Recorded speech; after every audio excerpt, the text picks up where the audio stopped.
Hello, and welcome back to Strange Stories with the Seeker and the Skeptic. For this episode, we have the enjoyment and pleasure of speaking with Seriah Azkath. He is the host of two radio shows slash podcasts, Where Did the Road Go?, which is a show about high strangeness and everything that is connected to that, and also Last Exit for the Lost, which is a podcast show that focuses on metal subculture and everything that is connected to that one way or another. He's had a lot of strange experiences, and we're super stoked to have a chance to talk to him. Thanks for being here. Hey, no problem. I love that you called it metal subculture. I don't think I've ever thought about it like that, but it's not wrong. Well, Yeah. it's all these things that you talk about with that are really they're really connected, but it's not just like straight up just metal music and No, stuff. So no. It's not just metal to begin with. Like we play a lot of metal adjacent stuff, but we also have conversations about movies and weird stuff and just personal experiences and stuff like that. Like less paranormal usually, but yeah, there's a lot more to it. How did you get into the radio and podcasting business? Uh, different ways for both.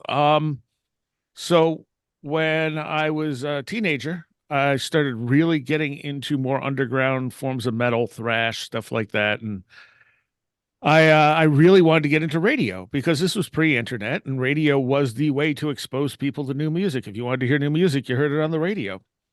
So I really, really wanted to get into radio, and it's not an easy field to get into, especially if you want to do something like that.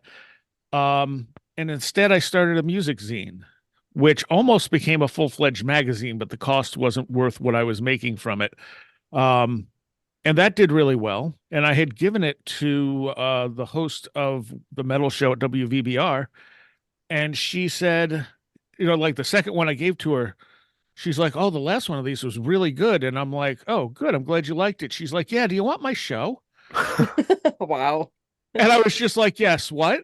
you know, because she was going to Cornell and she was graduating, so she was leaving and she didn't want the show.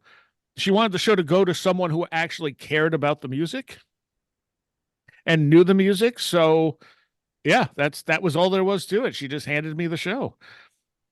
And now I'm almost up to 30 years of doing that show. Wow. that's impressive. I didn't know it's been that long. That's awesome.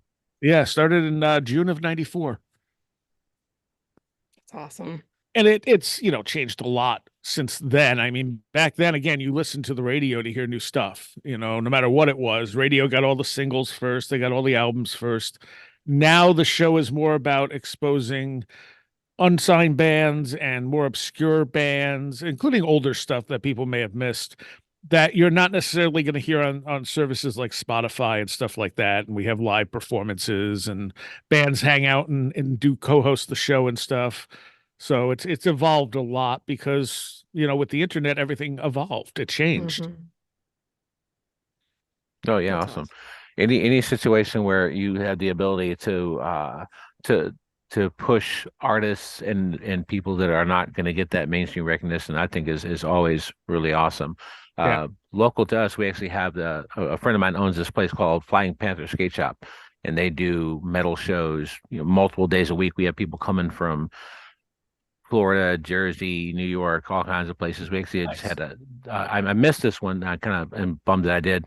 We had a band called I Hate God come and play. Yeah. It was a pretty big deal for being in Roanoke for sure. And those guys are real supportive of regional, I would say regional metal and underground music. That's very cool. As far as the podcasting thing, I never thought of Where Did the Road Go initially as being a podcast. I just wanted to do it on the radio. I was thinking more along the lines of Coast to Coast, just shorter, and obviously going a lot deeper than Coast to Coast went.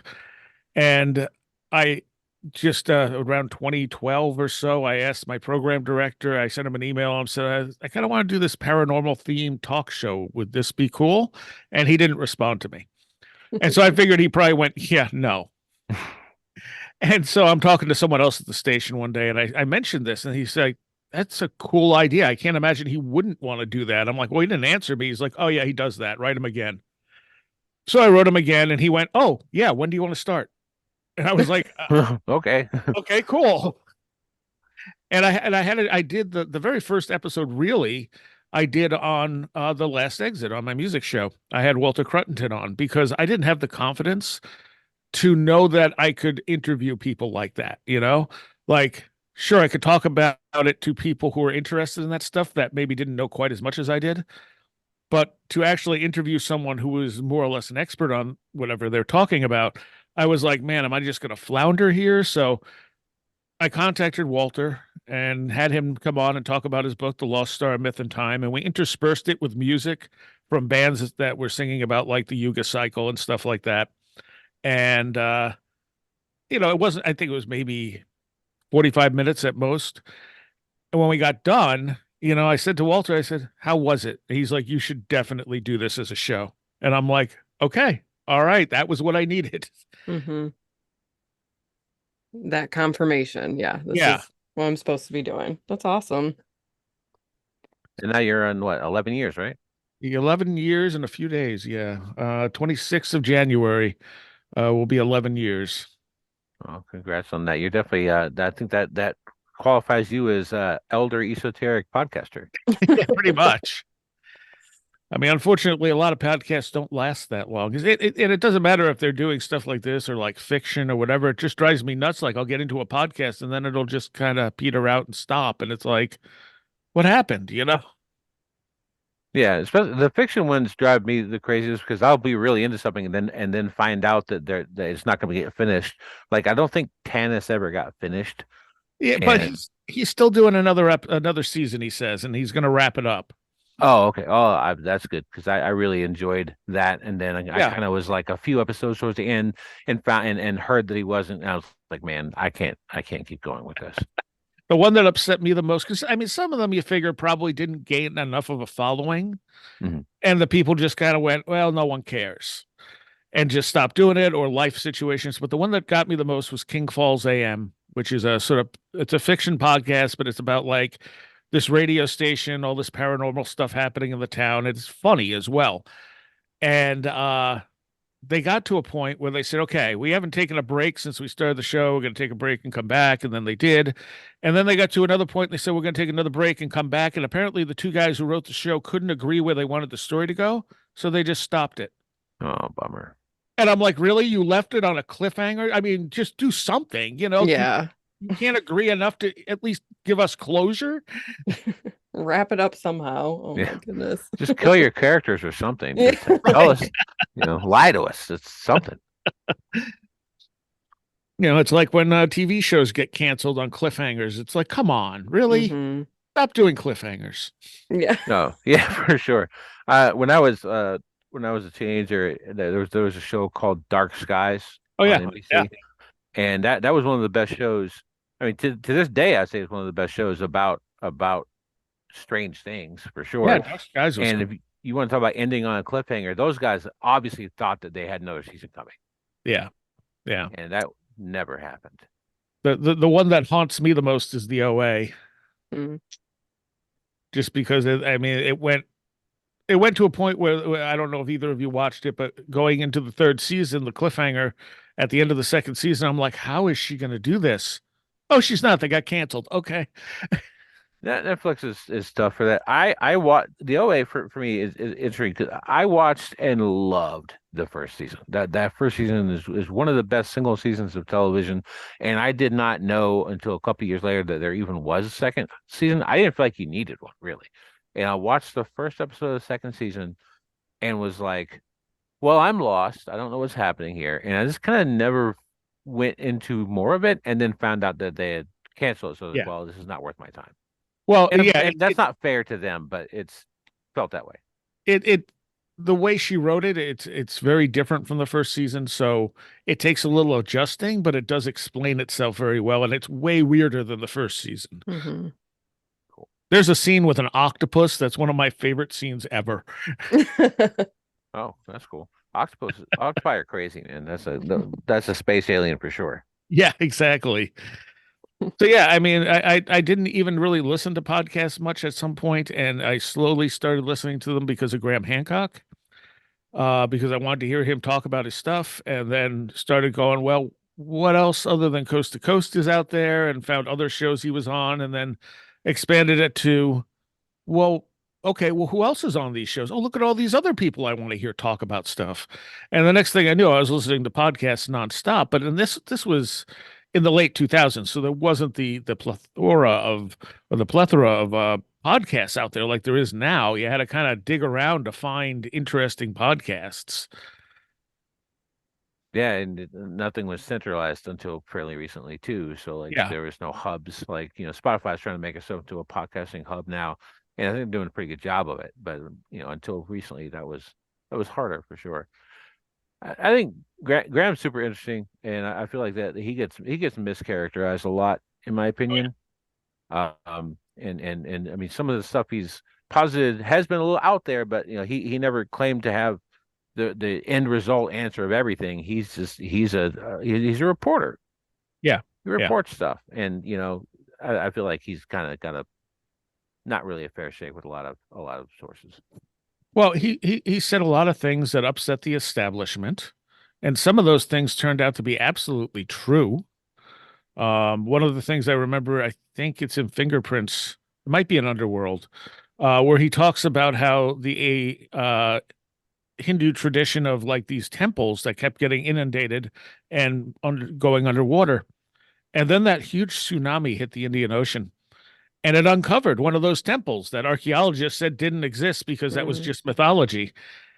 But nobody was saying, hey, Graham Hancock mentioned these. No, Yeah. of course not. Yeah, for sure. It's like, hey, look at this thing we found that we didn't think was here. No mention of any other thing. Yeah, and that's happened to him multiple times.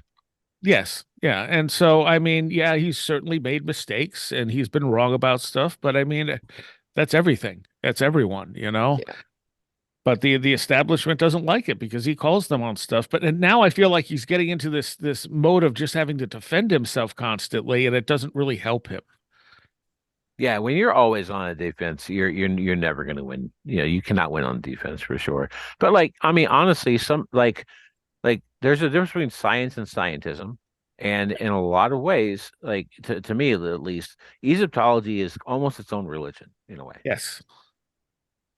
It's the only ancient culture that has its own version of archaeology. Like everywhere else in the world, it's just archaeology, but in Egypt, it's Egyptology. That's true. And ironically, that's just a leftover British colonial artifact. Yeah. This is another part of colonialism. And that's something that I think if more people realized and thought of it that way, maybe that would be dismantled a little bit. It's they're very set on a of having that timeline right, like they don't like Robert Schoch. Okay, you go away from Graham Hancock. You look at Robert Schoch. Robert Schoch is a accredited geologist from Boston University. He knows his stuff, and he verified not Graham, but oh, what's his name that passed away? John Anthony West. Mm. Because John Anthony West found an old book that said the Sphinx had been weathered by rain and water, not wind. It was an old French book, and he read that in the book and went, "Wait, what?" And so he did some amateur geology and looked at it and went, "I think that's right. I think that's wind erosion, or not wind erosion, but rain erosion." So then he looked around for a geologist who would seriously take a look at the erosion patterns on the Sphinx and found Robert Schoch, who was, I think, interested in this type of stuff, but mostly he just wanted the free trip to Egypt. And he was like, sure, I'll go look at the Sphinx. Yeah, he figured he was probably wrong, but whatever.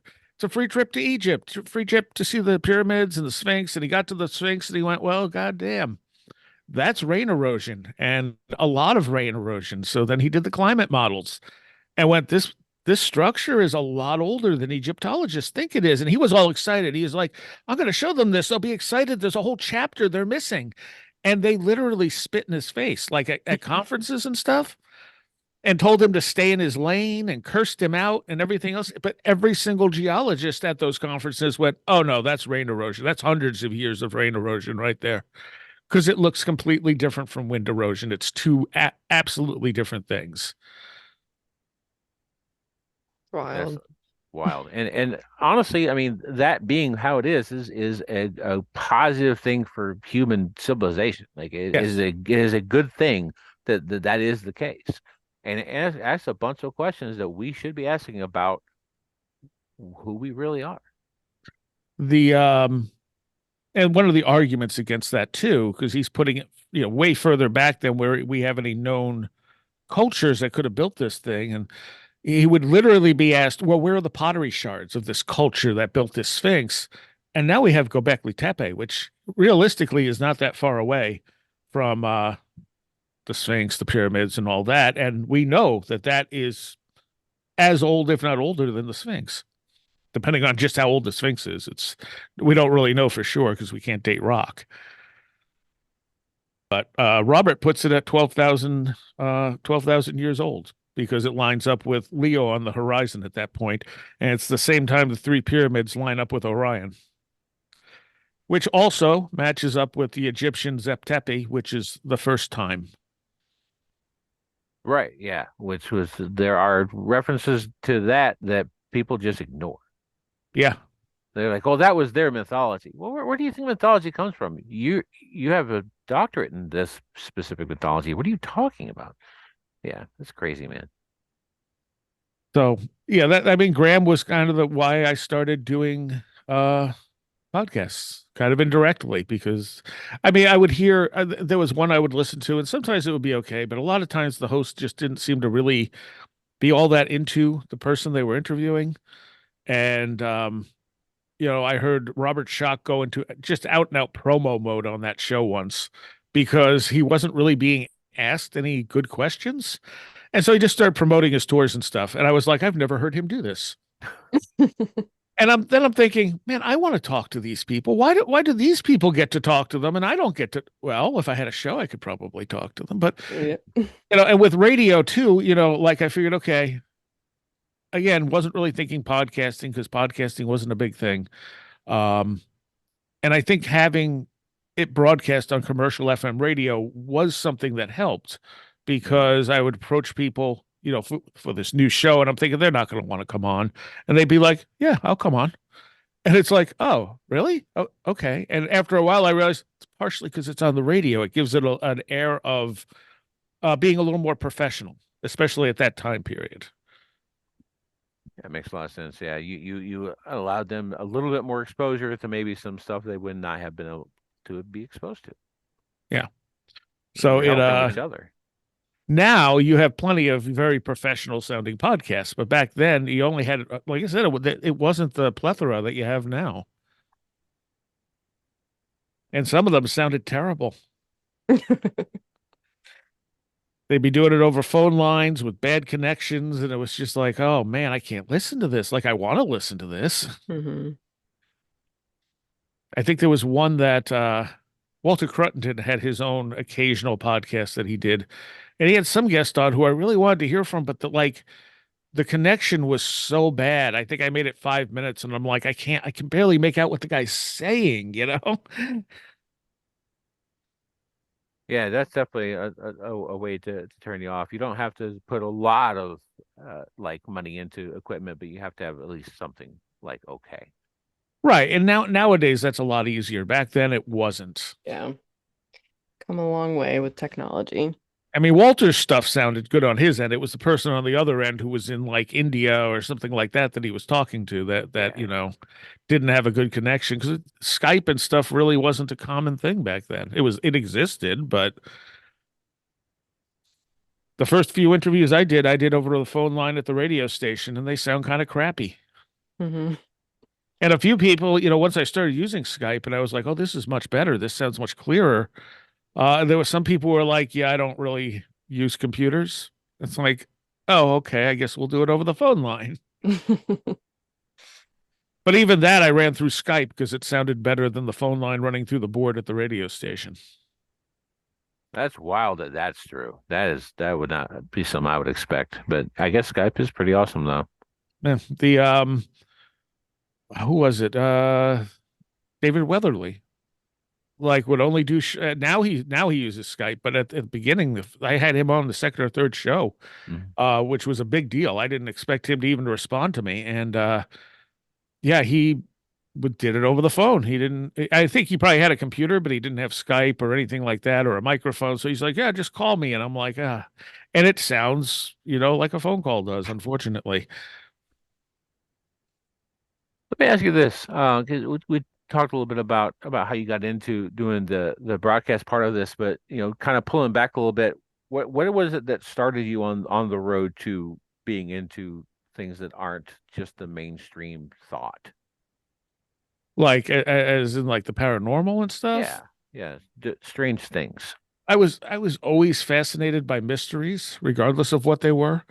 Um, and still am. Like my favorite like video games and stuff are the ones where you're trying to figure something out, like you're not just trying to accomplish a mission, but there's a mystery involved. Um, Same with books, movies, things like that. Anything where you don't know the objective necessarily, if that makes sense.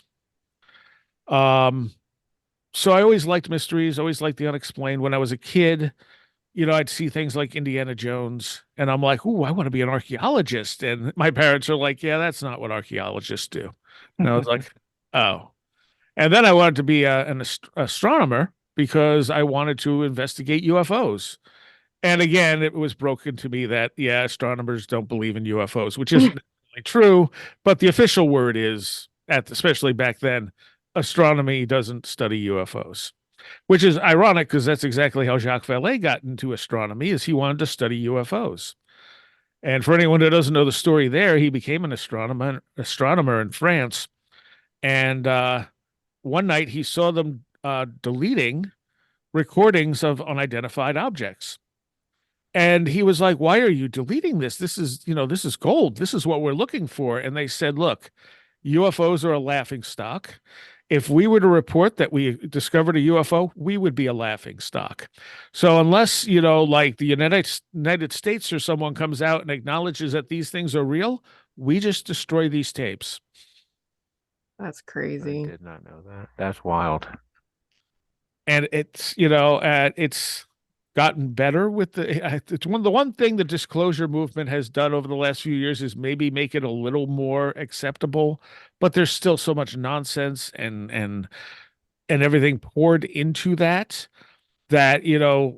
someone will take it seriously for a minute and be like, "Oh wait, so UFOs, there might be something to this," and then they pick up a random podcast of some guy talking about really crazy stuff on UFOs, and they're like, "Okay, maybe not." Hmm. And truly, experiences people have are very like the high strangeness stuff is ridiculous. I mean, it's almost like the type of stuff you see in a dream. So it's hard, I think, for people who haven't had those experiences to understand that those are the most interesting experiences because those to them sound fake. They expect to see what you see in movies and things like that, which obviously, once in a while it might gel a little bit like that. But I'm always more suspicious of someone telling me a story that sounds like it's a horror movie. Hmm. Hmm. And I won't disbelieve anyone unless I have really good reason to, because I'd rather believe someone who's lying than not believe someone who's telling me the truth. If they're lying, well, whatever, they're lying. But if they're telling the truth and this stuff really happened to them and I don't believe them, that's harmful to them. Yeah, for sure. So yeah, I was always interested in the stuff. My parents would occasionally get me books on UFOs or whatever.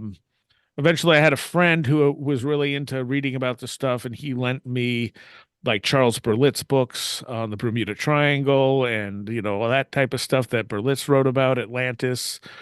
What else did he write about? The Manhattan Project. Yeah, and eventually he lent me Communion. And Communion was a game changer. I read Communion and I was just like, whoa, this is really interesting. I wasn't even really familiar with Whitley Strieber at the time. Hmm. I think I had seen, what did he do? Wolfen? Yes, and the hunger. Okay. I think I had seen the movie for Wolfen, but I didn't, like attach who wrote it or anything like that. But I was just blown away by his take on it and the way how visceral it is, but at the same time how weird it is. Around the same time, I started playing around with stuff, and initially it went through because it was also, to me, this was like the unexplained stuff. I had a friend who was really into Wicca, So I had borrowed some books from her because I was curious about it, and then did some research and found out that Wicca was not kind of what it was presenting itself as in these books, that it wasn't this ancient tradition, that it was a more modern version of, like, I mean, it's mixed of Crowley and Golden Dawn stuff and a little bit of folk magic thrown in, but it's not like this organized ancient religion like a lot of these books I was reading were trying to sell it as. So I kind of got disillusioned with that. And then I had another friend who was really into Crowley, and so I started reading Crowley stuff, and that made a lot more sense to me. But I still didn't necessarily believe magic worked. So I decided to try it, and stuff actually worked. And I was like, okay, what's happening here? Like, why does this work? I didn't believe this was going to work, and it seems to be working. Mm-hmm. So around at some point I was, so I started having weirder and weirder experiences when I started doing this stuff. Like poltergeisty type of things happening, and which all this also connects into a kundalini awakening that happened when I was maybe 12 or 13 that I didn't know what was. So all this stuff kind of came together. And at some point, I was reading Transformation, the second book Strieber wrote, and I started recognizing some of the stuff he was experiencing as things I was experiencing, but I never had the UFO stuff happening. So I was like, wait a minute, why are these things so similar? Like, he's having some of the same experiences I'm having, or at least, versions of them, but I'm not having any UFOs, like this is all representing itself in like a magical context. And that was the first point where I was going, I don't think that any of this is what it seems to be.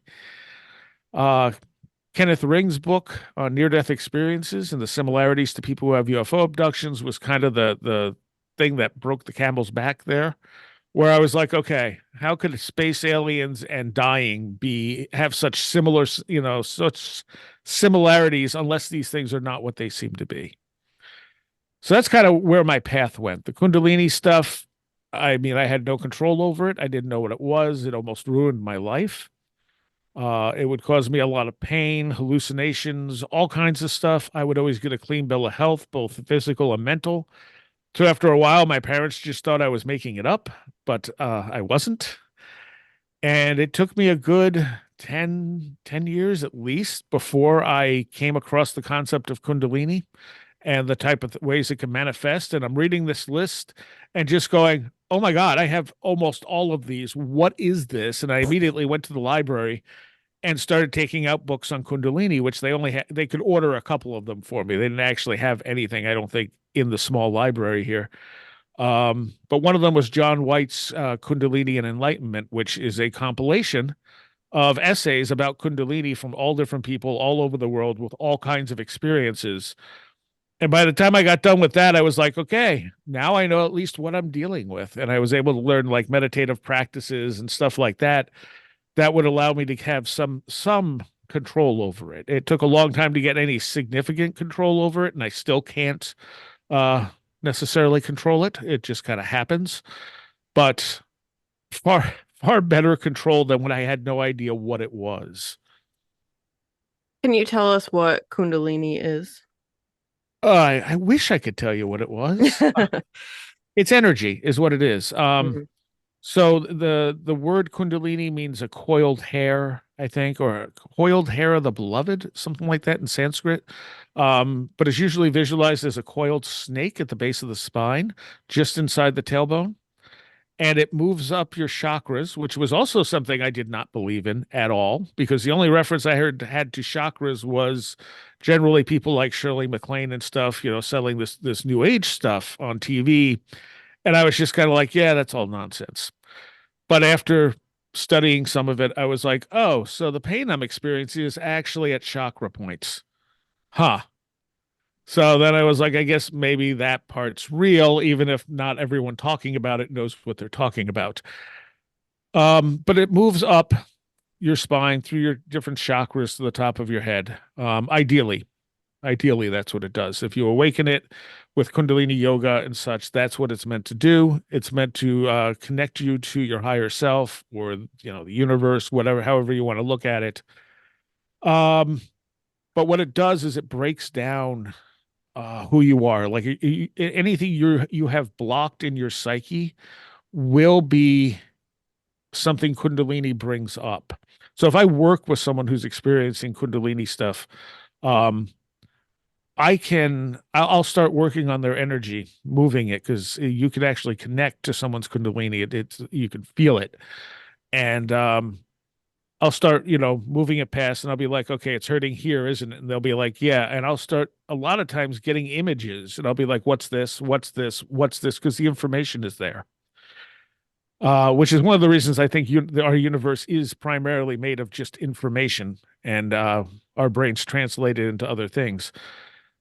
So, once they deal with that information, a lot of times it's stuff you're not aware of, you're not consciously aware of. It's kind of like shadow work, Jungian shadow work, where you're dealing with stuff you're just not fully conscious of that may be affecting you or that you haven't dealt with. And it will keep pushing until you deal with it. It's not something you can necessarily ignore if it's a spontaneous awakening. Right. It's a lot more complex than that, but I don't know how better to simplify it. No, I mean, it makes a lot of sense. And I mean, I've heard of Kundalini yoga before. I've heard of people having Kundalini experiences, but I've never actually talked to somebody who's had one. So you were experiencing like a lot of pain. What were some of the other like symptoms, Well, if you will? the initial stuff started out as pain in my base chakra, just inside my tailbone, was the worst, and still acts up every once in a while. Um, and then I started hallucinating things, and I was very aware that I was hallucinating. So I used to play trombone in like fifth or sixth grade, and I stopped after that point. So that it had to be around fifth or sixth grade that this started. And I would see steam coming out of the end of the bell. And I knew there wasn't steam coming out. There's no process that could cause steam to come out of the end of the trombone, but I was literally watching it come out of there. And I would call my mother into the room, and I'd be like, I know this sounds crazy, but I'm seeing steam come out. Could you just sit here and tell me if I'm wrong? And then I'd start playing and there'd be no steam. And she's like, I don't see anything. I'm like, yeah, now it's not doing it. And then she'd leave. And a few minutes later, I'd see steam coming out. And I'm like, am I losing my mind? Like, what's going on? And I would hear, I'd try to go to sleep and I would hear rattling, like you have a bag of like empty soda cans or something and you're rattling it around. And my mom would have recycling on the porch, which was right outside my bedroom. And so I'd be like, I'd call her in and I'd be like, I can't sleep. There's too much rattling from the cans on the porch. Can you go, see what's going on? And like finally, there was one night that she just goes, there's no recycling on the porch. I took it in today. And I was like, oh, then what am I hearing? And so this stuff, I mean, it made me feel like I was losing my mind because it wasn't like, hallucinating creatures walking through the house or anything like that. It was just subtle things like that. There were other sounds, but I don't remember the other sounds I would normally hear. But then the pain started getting worse. And so it would move up to my stomach area. Um, and I went to so many doctors and got tested for so many things because the pain is when it gets bad, it's excruciating. It's like someone stabbing a knife into your spine and Wow. twisting. Actually, a flaming knife would be more accurate. Mm-hmm. So it's just incredibly painful. And again, every physical test I went in for, they're like, no, you're perfectly healthy. And it's like, cool. So then my parents sent me to psychologists who also came back and said, no, he's perfectly sane. He's perfectly healthy. And I'm like, great. Why am I in pain? So this, yeah, eventually this then moved into things like, I get very hot, extremely, extremely hot to the point where sometimes I feel like, wow, am I going to burst into flames? I've talked to people who have had Kundalini experiences where they've actually had flames flicker around their feet or their hands when they're having a Kundalini experience. And it's one of the things I think might be connected to spontaneous human combustion. Mm-hmm. Although I do like Louis Proud's conclusion that a lot of it is likely due to basically poltergeist energy, but that's a whole other conversation. Um, I became very what's I only came across this term recently, but I think it's a very good one called interference syndrome. I interfere with electronics. So this started, fairly early on. I just wasn't fully aware of it because I wasn't around tons of electronics all the time. The more this stuff has permeated into our culture and stuff, the more obvious it has become that I affect electronics, and a lot more. And some of this stuff is more sensitive than it was. So like an old TV isn't going to have the same sensitivity as a new smart TV because there's Mhm. so much more going on in that smart TV that can go wrong. So Mhm. I don't know how to explain it. Like, okay, so I was working at a record store at one point, and the electrosensitive stuff kicked in, the interference syndrome, whatever you want to call it, and I couldn't scan anything on they had fairly new scanners Mhm. to scare the barcodes and stuff, and I couldn't scan anything. I would just get gibberish across the screen. And it only happened once or twice while I was working there, but I'm like, I can't ring anyone out. And my one manager, who was kind of a jerk, was like, well, you don't want to do it. And I'm like, no, I can't do it. And I showed him, I scanned the thing and it got gibberish. I'm like, now you do it. And so he scanned it and it scanned normally. I'm like, I can't do it. I'm affecting the computer. And then That's he wild. he was just like, I don't know what to make of that. Just go do something else. But I mean, it's also something you can pass to people. So the energy can move to other people. Um, I'm kind of jumping around here, I know, but it's like whatever's coming to mind. That's okay. Um, One of the things it can do is make you laugh for no particular reason. And I've gotten used to that. It doesn't happen very often, but it's not like contagious laughter. It's not like, oh, something's it's not it's you don't feel like something's funny. You just start laughing. It's like an energy buildup and then you start laughing. And if I grab someone when that's happening, they'll start Mhm. laughing. And I had one girlfriend that when I did that to her, it scared the hell out of her because there was nothing funny and she couldn't stop laughing. And as soon as I let go of her, she could stop.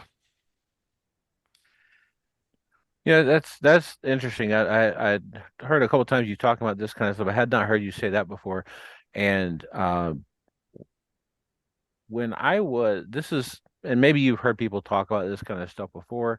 I don't know, but I'm 42. When I was 13 or 14, I went a couple times with a friend of mine to his family's church because we had families who were religious, and you end up going to churches when your family's religious.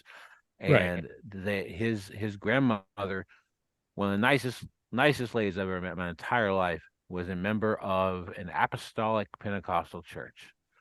And these people were apocalyptic holy rollers like you've never seen. We're talking everything short of snake handlers. They didn't do that, but they were pretty much everything else. They didn't believe in musical instruments in the building. Women don't wear pants or makeup. Right. Right. There was nothing to have multiple people quote speak in tongues in a service. When they did sing, they just didn't have the actual musical instruments there. And there was one time, I think it was the last time that I considered to go with him to this specific thing. Um, Someone was talking in a language of some kind and started laughing, and we're talking like maniacal hard laughter, and grabbed the person next to them, and the next person started laughing like that. Yep. Yep.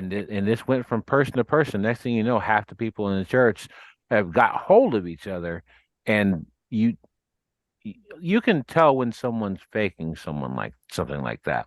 Hmm. And it doesn't go to their eyes. You know what I'm saying? Like you hear, like in fiction, you'll someone will describe a fake smile as reach not doesn't reach as far as their eyes. Well, that's the same thing with this kind of stuff too. And you can tell from these people's eyes, some of these people were afraid. And that sounds a lot like what you're talking about, just in a No, it's different exactly setting. what it is. Yeah. So there are laughing churches that do this. And I think what people are feeling when they feel like they're filled with the Holy Spirit, and they're able to do that, is basically Kundalini energy. It's just another name for it. I mean, Kundalini's the name I found it under, and the way that culture treats this stuff is very matter of fact, very methodical, Mhm. versus a faith-based interpretation of it. But it doesn't mean it's right or wrong. Mhm. Right. I lean more towards your interpretation of those types of things as well. But I mean, again, it's just the same name for a different thing, Yeah. and these people are Makes are sense. are generating that energy. So does everybody have that coil? Yes, Okay. it is just usually asleep in most people. Gotcha. So you can wake, and that's what Kundalini is meant to do, is to carefully wake it up slowly, so Hmm. you can deal with it as as it awakens. I don't know why it woke up in me. Most people who have it, again, this is something Kenneth Ring talked about in the Omega Project, are people who have experienced a lot of trauma. So trauma tends to be a key factor in spontaneous Kundalini awakenings, and that can include near-death experiences. That can include, alien abduction type experiences, whatever those may be. Um, Anything like that, or severe abuse when you're a child. Um, Something about it tends to wake up the Kundalini energy. And whereas I fully believe this energy is a part of us, it's not something, it's like trying to control all your dreams. Those dreams, a lot of times at least, are coming from somewhere inside you, especially the small dreams, but you have no real control over it or why you're having those specific dreams. The Kundalini kind of feels like something else. Like it feels like something else is interacting with you, even though I suspect it is just another part of you. Um, but it's also hard to say where these separations are. I had worked with this girl at one point, and I started noticing little things that I'm going, I think she's dealing with Kundalini stuff.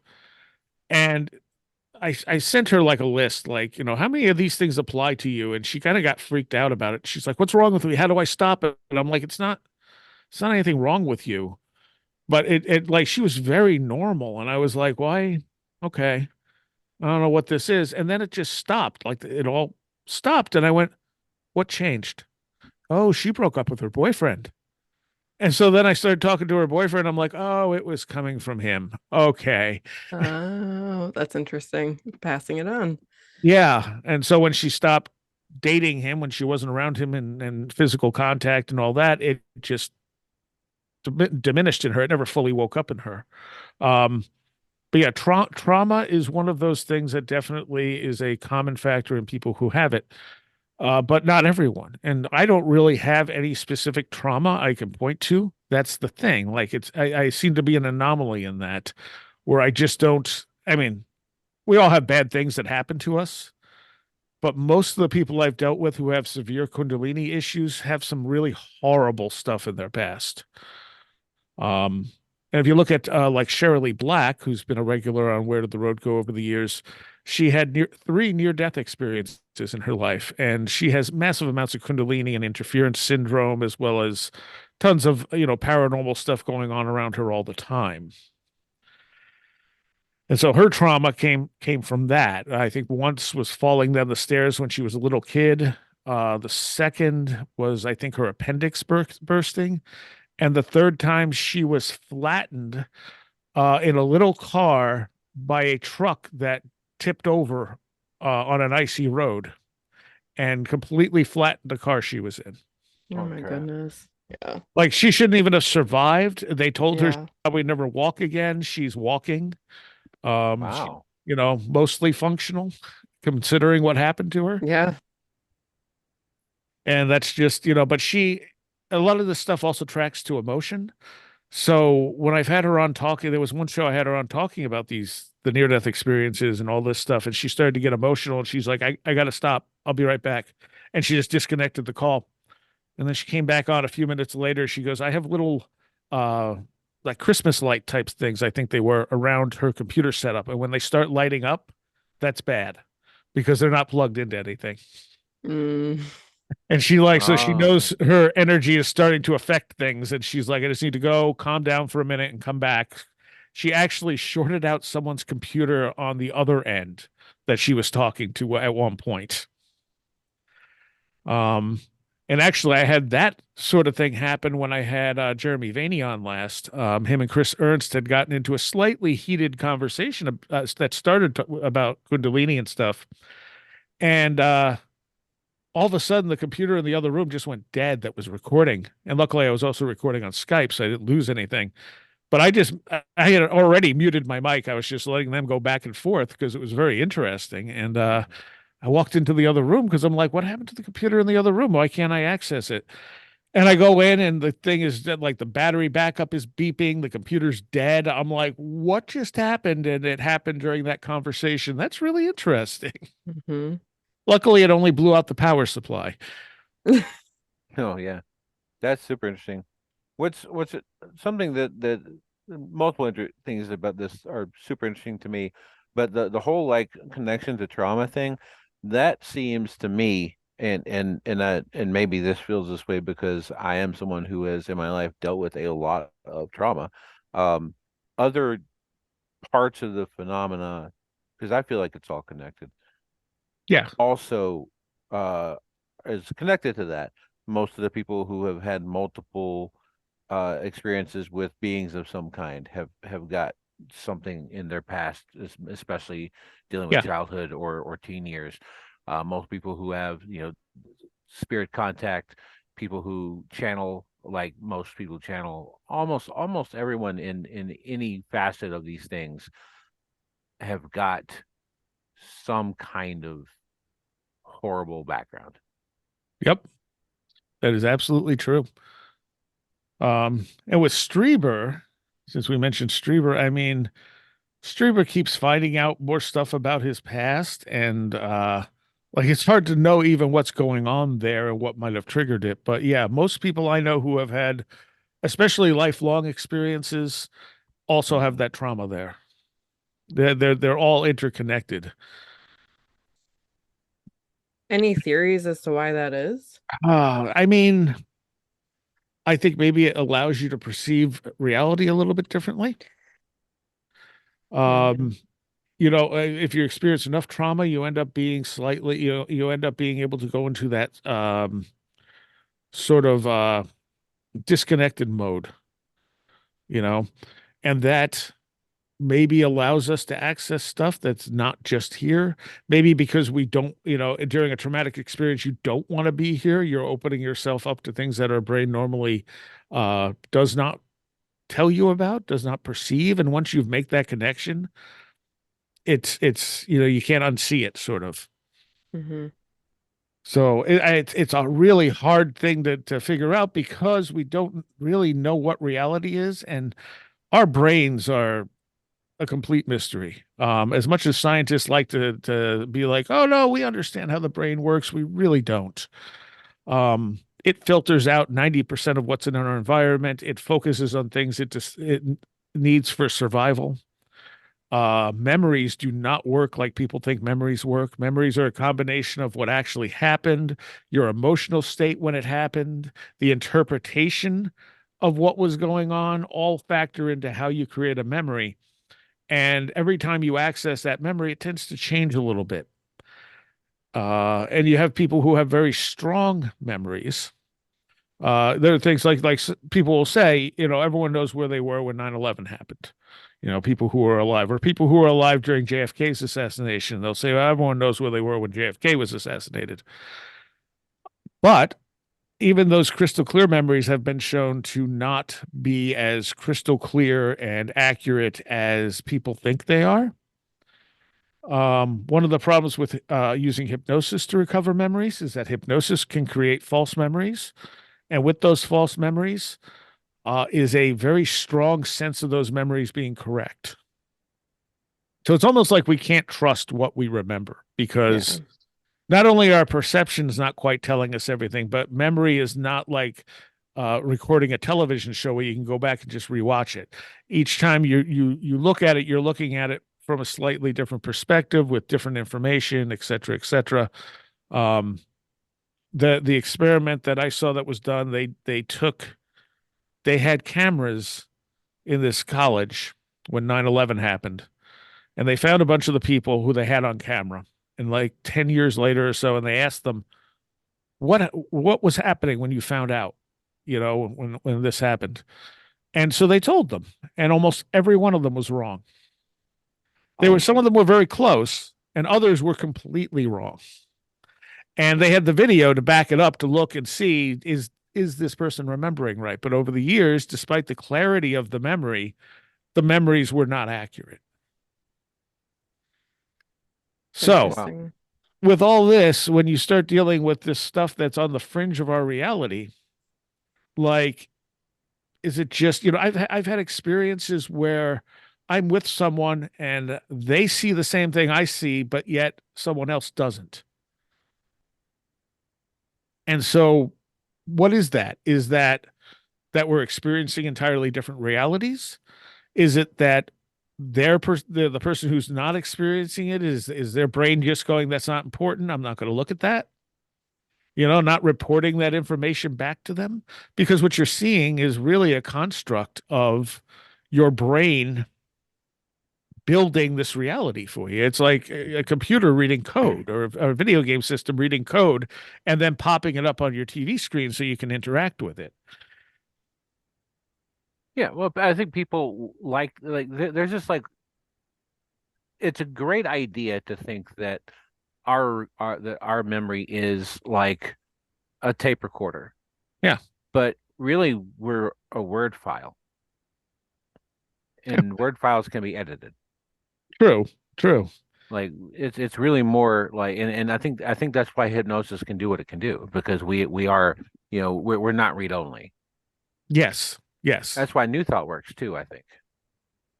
Yeah, I mean, it's entirely possible. Yeah. I mean, reality is malleable. I mean, for myself, it's like thinking about how many memories are things that I'm actually remembering, or how much of it is stories I've told repeatedly. So that's now the narrative, or I've heard other people talk about this, right? Like, what am I actually remembering? Well, the example I have from my life was my mother would tell me this story about when we lived on Long Island. I don't know how old I was, maybe 3 or something like that. And there was a blizzard, which Long Island doesn't tend to get major blizzards, and they couldn't get out. They couldn't get out to the store. They couldn't get anything. They just needed milk. And the neighbor was going to get out to the store however he was able to do it. And he brought us back milk. And we all went out into the driveway to get the milk from him, and they're thanking him and paying him, whatever. And I said that I wanted to carry the milk inside. And so my mom gave me the milk, and I started to run down the driveway, and I hit ice, slipped, milk went into the air and splattered all over the driveway.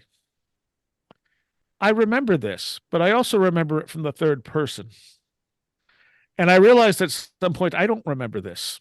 I've just created a memory from what my mother has told me. Mm-hmm. And it feels like an actual memory, but it's not. There are times, as I've been working on my autobiography, I started taking notes in mid 1990 about everything going on in my life. And initially, it was just going to be the magical aspects of stuff, but then I knew I was supposed to record everything, which only made sense in the last few years. But when I was given the name Seriah, it was coming back. We were driving back from a Scorpions concert. I was in the back seat. My friend's asleep next to me, and my other friend's driving. His sister's in the front seat in front of me, also asleep. And I know where this happened. Like, I know the exact location when it happened, because it was so startling to have this voice say Seriah really loudly in the ear that was nearest the window, in a female voice, very, very loud. And I was like, what the hell? And I said to my friend who was driving, like, did you just hear something? And he's like, no, why? And I'm like, okay, oh, what that was. And so as I was thinking about this prior to looking back through all my notes, I'm going, that doesn't make sense, because we were driving past my friend's house when this happened. Why wouldn't we have dropped her off? Like, that doesn't make any sense. I got to be remembering it wrong. And so I really started doubting it. And when I finally looked at those notes, it turns out that she had come to my house first, which was past her house, and she left her car here. So we were coming back to my house, and then she was going to drive home. And suddenly I was like, I did remember it right. Mm-hmm. Okay. All right. My brain did not edit that to fix it because it didn't make sense to me at the time. That's super interesting. Who do you think said that name to you? I don't really have a clue. Mm-hmm. I've dealt with different things that have claimed to be different things. Um, I don't know what they really are. The one I've actually talked about is more recent, and in working on the book, I see fingerprints of this all the way through my history, which is Hecate. Mm-hmm. Okay. And it's like, okay, am I actually dealing with the goddess Hecate, or am I dealing with something that's using that archetype, that imagery, whatever, Right. like, is it the same thing other people who interact with Hecate are dealing with, or is this something personal to me? I, Mm-hmm. I don't know.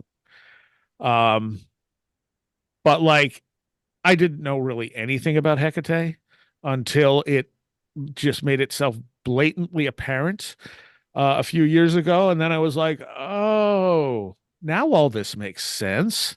And then as I'm working on the autobiography, I'm seeing just like a lot of traits of Hecate floating around in different things that I never would have put together before. And I'm like, okay, so whatever you are, you've been here this whole time. You just haven't been in the forefront.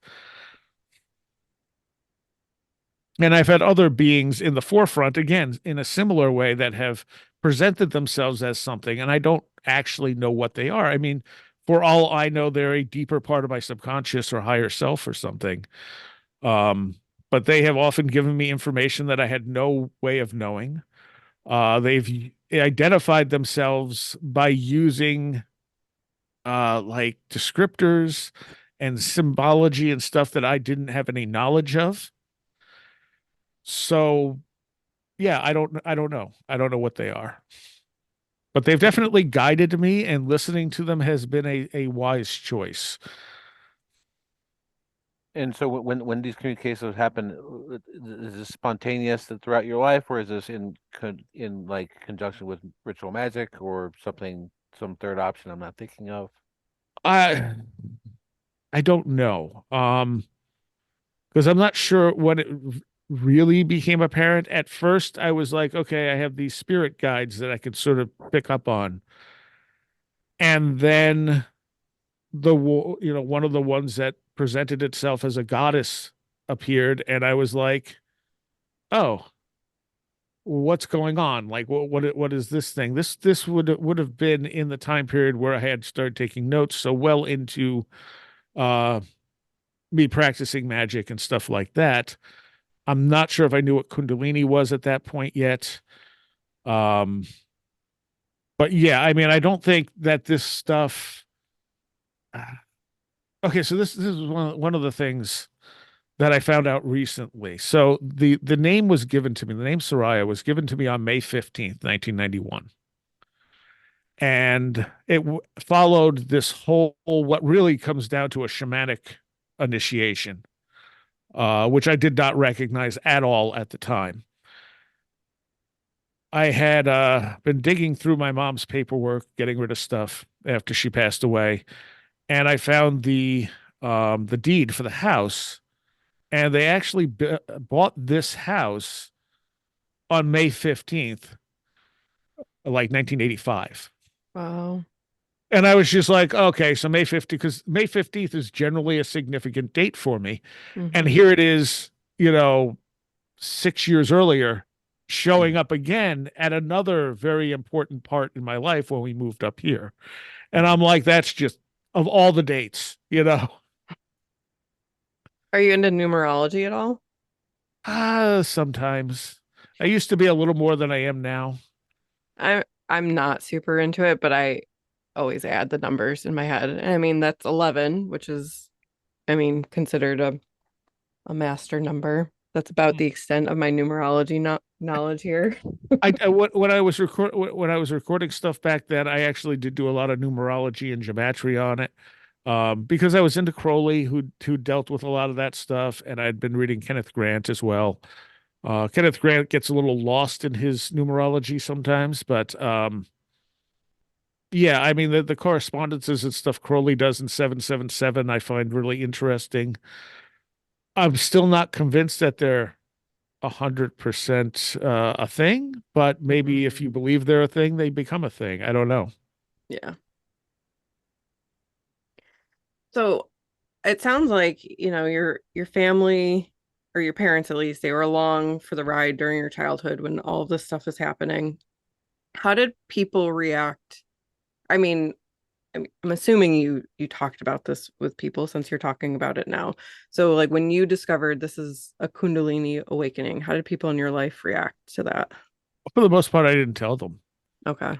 Yeah, I mean, I kept that to myself because I barely believed it. So, I Gotcha. wasn't gonna throw that on anyone else. I tried to explain it to my mom at one point, and although my parents weren't religious, they were, like default Christians. Hmm.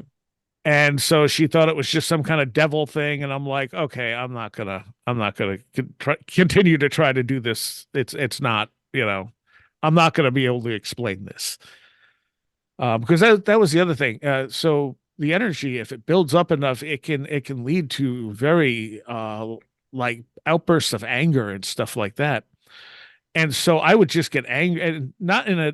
This was after I was a teenager. This was not like when I was like 14. This was like later in my life. I'd feel the energy build up, and then I would just get really angry, and I just want to like hit the wall or do something. But it wasn't like I was frustrated or angsty or anything like that. It was just like the energy I think was blocked up, and the result of that block was it causing me to be angry. Like it was probably something I didn't want to deal with, that it was gnawing at. And so I remember saying to my mom at one point, my car was broken. I'm like, can I just take your car and take a drive? Because I figured it would let me relax a little, get some of the energy out. And she's like, I'm not letting you just take the car out for a drive. She didn't want anything happening to it. And I just was like, damn it. And I turned around and I just punched a hole right through the wall. And I'm like, oh, crap. Needed that release. Yeah. Yeah. Yeah. And I mean, like, I think I ended up just sitting and meditating, but it's hard to meditate when you feel like overwhelmed by like this anger. You don't even know where it's coming from. Yeah. How do you make sure it doesn't build up now? I deal with things. Okay. I Yeah. mean, every once in a while, something will trigger a response. But now, the first thing I do is if I feel angry and there's no reason for me to feel angry, I'm like, why do I feel angry? Trace this. Where is it coming from? Um, like simple things sometimes that I'm not. Uh, so my roommate, trying to be helpful, I had ordered some washers for a friend of mine who's a contractor, and he doesn't really use the internet. So if he needs something ordered online, I order it for him. And he had been over and he forgot to take them with him. And I'm like, I forgot to give him the washers. And so she's like, oh, well, you want to put them somewhere? So, I'm like, no, I'll remember. And so she took them and she put them at the end of the counter just to be helpful. Um, but it's the end of the counter where I would, by the refrigerator, where I would like say to go to get a drink, and I put my glass. And she put them there so I would see them and would remember the next time he came over. But my ex, who used to live with me, would put stuff there in a passive aggressive way. So she would want me to deal with something that I didn't want to deal with right then. So she would put it there. And so I walked into the kitchen and immediately just felt this like irritation, mild anger. I'm like, why am I angry that she put that there? And then I'm like, all right, trace this, trace this. Oh, I know why. Okay. And then I wasn't angry anymore. It was like, Hmm. okay, I'm fine with this now. Now that I've identified why that's bothering me, it's not bothering me anymore, because that's not why she did it. She Right. did it to be helpful. Yep. Separating the past from the present. Right. And so, sometimes stuff like that happens. You have a knee-jerk reaction to something. You don't realize why you're having that knee-jerk reaction. And at this point, I've learned to just stop. Like, okay, I feel angry. Why do I feel angry? Is there any reason I should be angry? No. Okay, then why am I angry? Like I'm just going to sit here and work it out until I figure it out. And sometimes there's things I think I've dealt with, and then something similar happens, and I realize I've not dealt with this, apparently. I thought I did. You dealt with a layer of it, but Right. there's lots of layers to a lot of our things that we've gone through. And the thing is, I don't get angry very much. Like, I'm not an angry person. I never really have been. Um, so when I do feel angry, I'm like, what's happening right now? Like that's not normal. But it all kind of, this is why, when I started writing the autobiography, initially it was just going to be the weird experiences.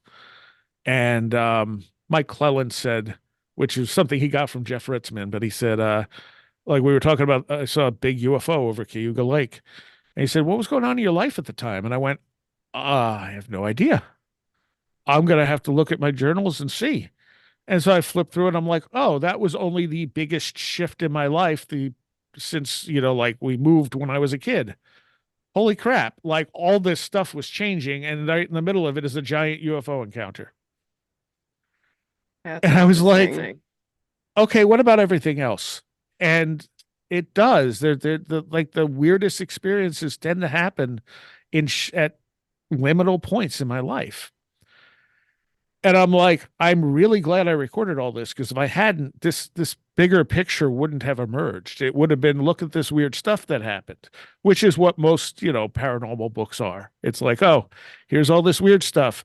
Mine is literally an autobiography with a lot of weird stuff in it. But Well, it's not something you can separate out because they're completely interconnected. yeah. And you've got the data that you can draw those connections with, which Right. that's super interesting. I mean, even to the point where in the middle of a burst of weird, like I noticed that the really weird stuff would come in bursts. Like I'd have nothing for a while, and then like two or three things in a row that were really strange. And in the midst of one of them, I said, "There's been high sunspot activity lately." I don't know why I put that in there, but one of the other things Robert Schoch has done research on is psychic abilities and the relation of psychic ability to solar activity. And he has shown that when psychics have performed best in laboratory settings is when there's high solar activity. Hmm.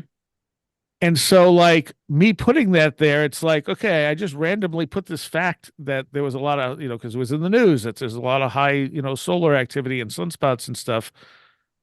And here I am having all these weird experiences in the middle of it. It's like, how much of that is a factor? Because I don't have that data for anything else. I guess I could probably look it up somewhere, but like that's just, I think, another factor to how we experience this stuff and who's more susceptible to it. Yeah.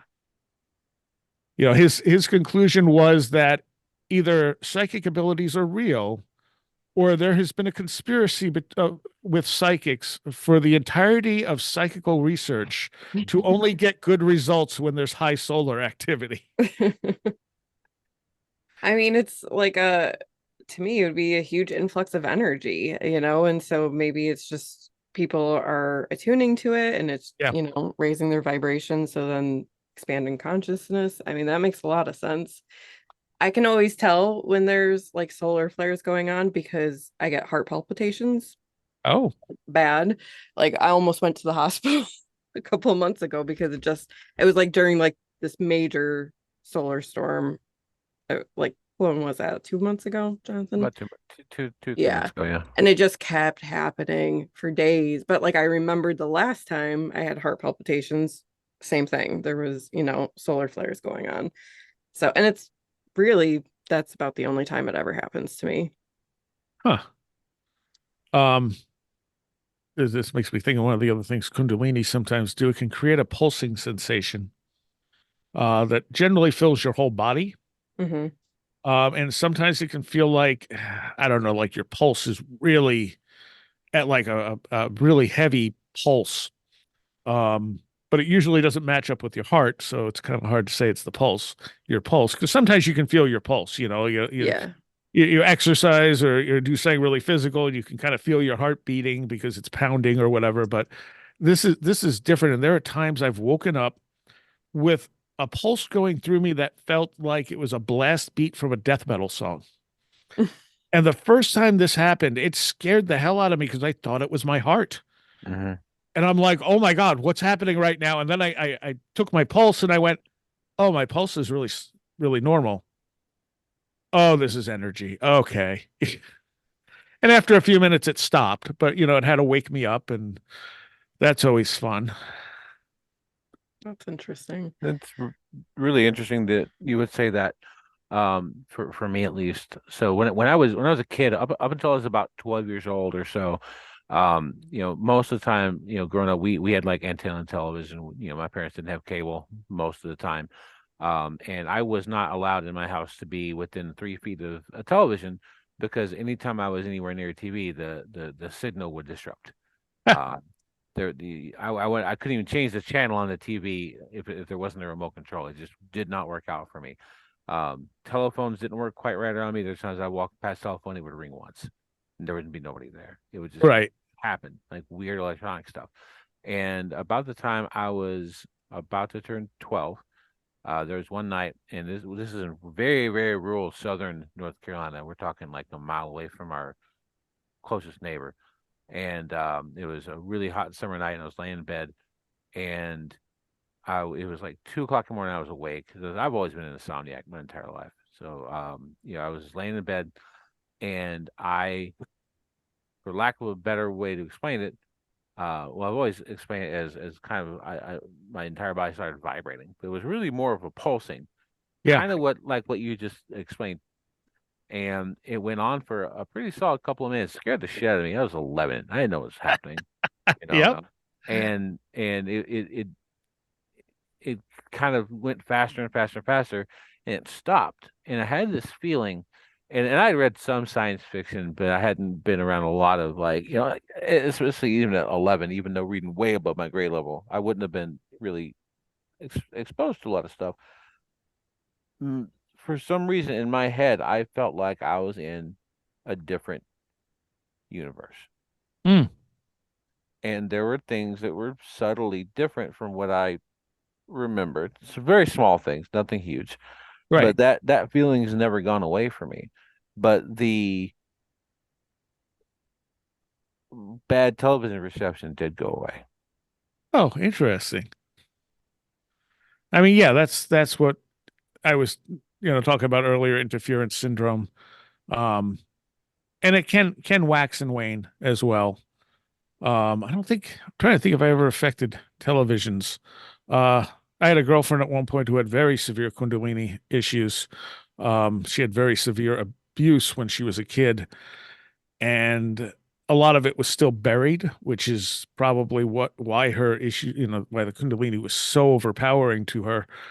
But we had an early laptop, and either one of us could generally use it fine, but if we handed it to the other one, it would just crash. Couldn't handle both of you. Yeah, it couldn't handle the switch in energy. Mm. That's it. So it's like we'd have to put it down on the table, and then the other person would have to take it. And then maybe it wouldn't crash. That's funny. But she affected electronics on a level that was just terrifying sometimes. Um, at work, she had gotten upset, and the wiring above her cubicle all shorted out and started fusing together. Oh my. Wow.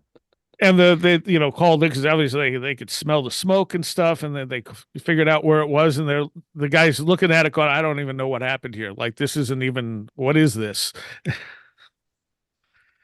She would short out our car all the time. Like, if she got upset even for a moment, the car would just die.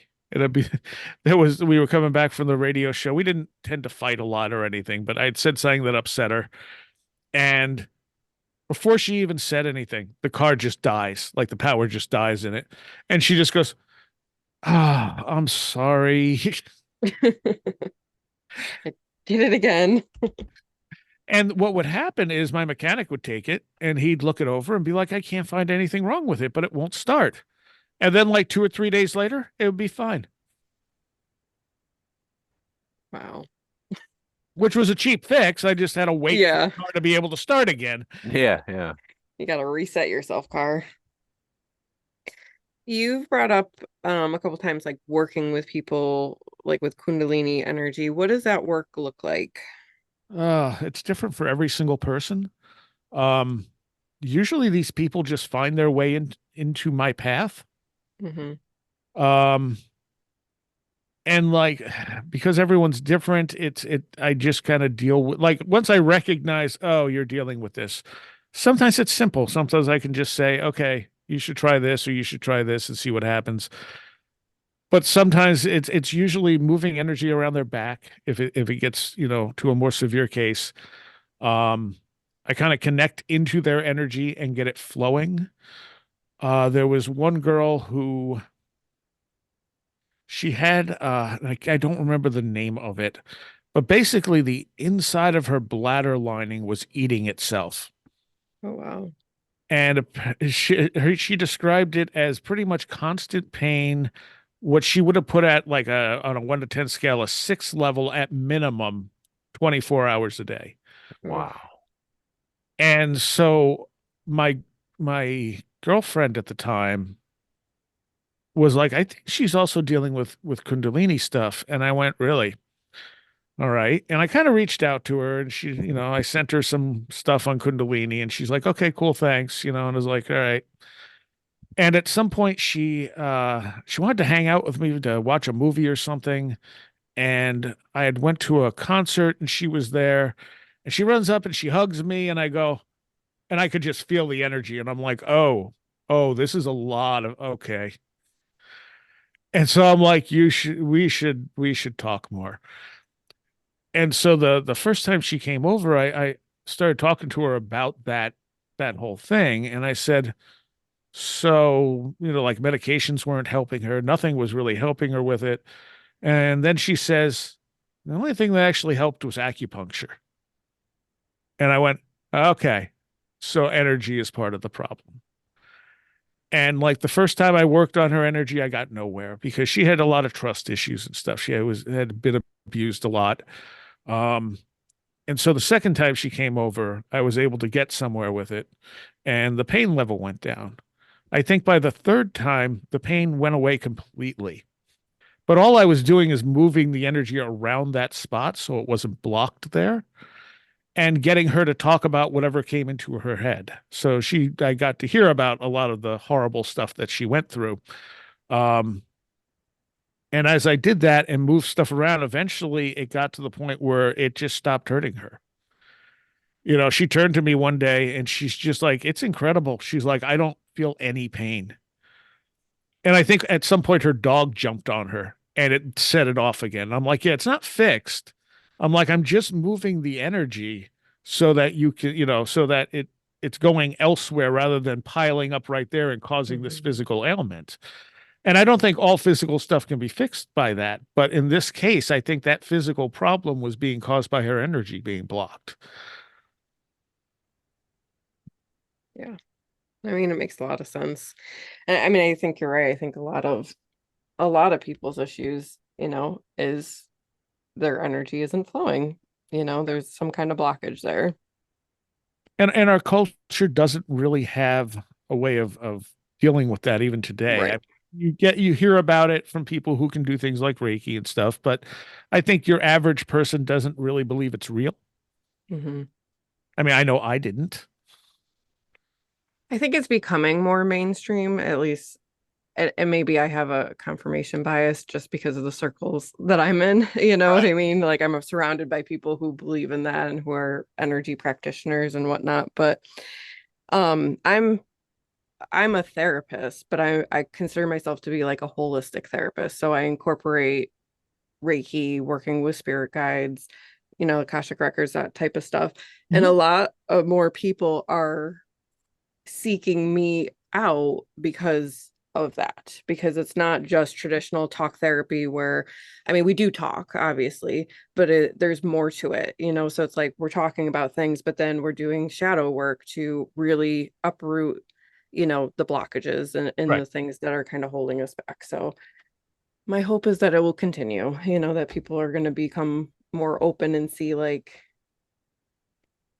this stuff works, and you can have a better life if you're more, I think, energy conscious. Yeah. I mean, there are some people who don't want to deal with their shadow Oh, sides. for sure. I mean, they're not ready, whatever. I mean, Yeah. it's for, like I said, for me, the universe seems to put these people in my path because it doesn't seem like I can do much for people who aren't, whose energy doesn't quite click with mine. Yeah. I've had at least one bad experience with someone whose energy, I think I just overwhelmed her energy because I think the only energetic stuff she was getting, she was picking up from me. And I think I overwhelmed her with it. And she went like ice cold and started shaking. And I was like, okay, this isn't good. Like, what's going on now? You know? Mm-hmm. But yeah, I can usually feel when my energy connects with somebody's. Yeah. And it connects with plenty of people who don't, don't really need anything. It's just, I think everyone's at a slightly different frequency. Yeah. But the people the universe decides, that the universe brings into my path in one way or another are generally people who very much click with my energy. Yeah. I mean, I feel like that's true of most things, that there, in most relationships, there has to be some kind of energetic resonance. And, I know from my experiences, like people will come to me to work with me until it no longer makes sense. And then they fall away, because it's like we're not in the same resonance anymore. Yeah, because it's always changing. Yep, for sure. I've definitely had a lot of friendships there like that. Is that people will be in my life, and then and it sounds weird, but I will help them solve a large issue in their life, and then they are gone, and nothing's wrong, nothing's bad. It's okay, it doesn't bother me, it doesn't bother them. But then months or years later, there'll be some other big thing in their life, and they'll be right there again, and I will help them through that thing. And it just I'm there. I don't know how to talk about the weather. I'm not a someone who's got the ability to do small talk. Um, but I also have multiple friends who I've been friends with for 2 decades or more who we won't talk for 6 or 7 months, and then we'll see each other after a couple of years in person, and it'll be like we saw each other last Tuesday. Oh yeah. And it's because those energies are, you know, the same at that time. Yeah. Yeah. Well, I have friends that I don't talk to very often, maybe once a year, sometimes maybe once every couple of years, and we pick up right where we left off. And I always find that to be valuable. Um, because there's some people you don't see for a while and then you just don't make that connection again when you see them. Mm-hmm. But the ones you do, those are the people with the synchronicities start to happen. Yes. Oh yeah. Yeah. So how much is magic a part of your life now? See, it's all kind of interwoven with me. So like there's always a little bit of that going on, but most of what I use magic for is to understand what's going on in my life. Mm-hmm. So I'll try and I break things down, and this probably comes from Kenneth Grant, into like currents of energy. So like whatever point I'm at is a particular current of energy. And I'll usually determine that because there'll be a lot of synchronicities or stuff pointing to it. And then I'll focus on that current of energy and try to understand what I'm supposed to do with it. So that's what a lot of my magical work ends up being, is that type of stuff, like trying to figure out where the current is going and how best to work with it rather than fighting it. Is it kind of like you're trying to, as you're connecting in with that current of energy, you're seeing the future potentials? Is Right. that kind of what you're saying? Okay. Yeah, if you like what issues am I going to have to deal with? What am I not dealing with that I should be dealing with? Is there something bad coming, Mm-hmm. Right. And I How use much? Oh, go ahead. I Sorry. was going to say I use tarot for a lot of that as well at this point. Hmm. Long time. Yeah.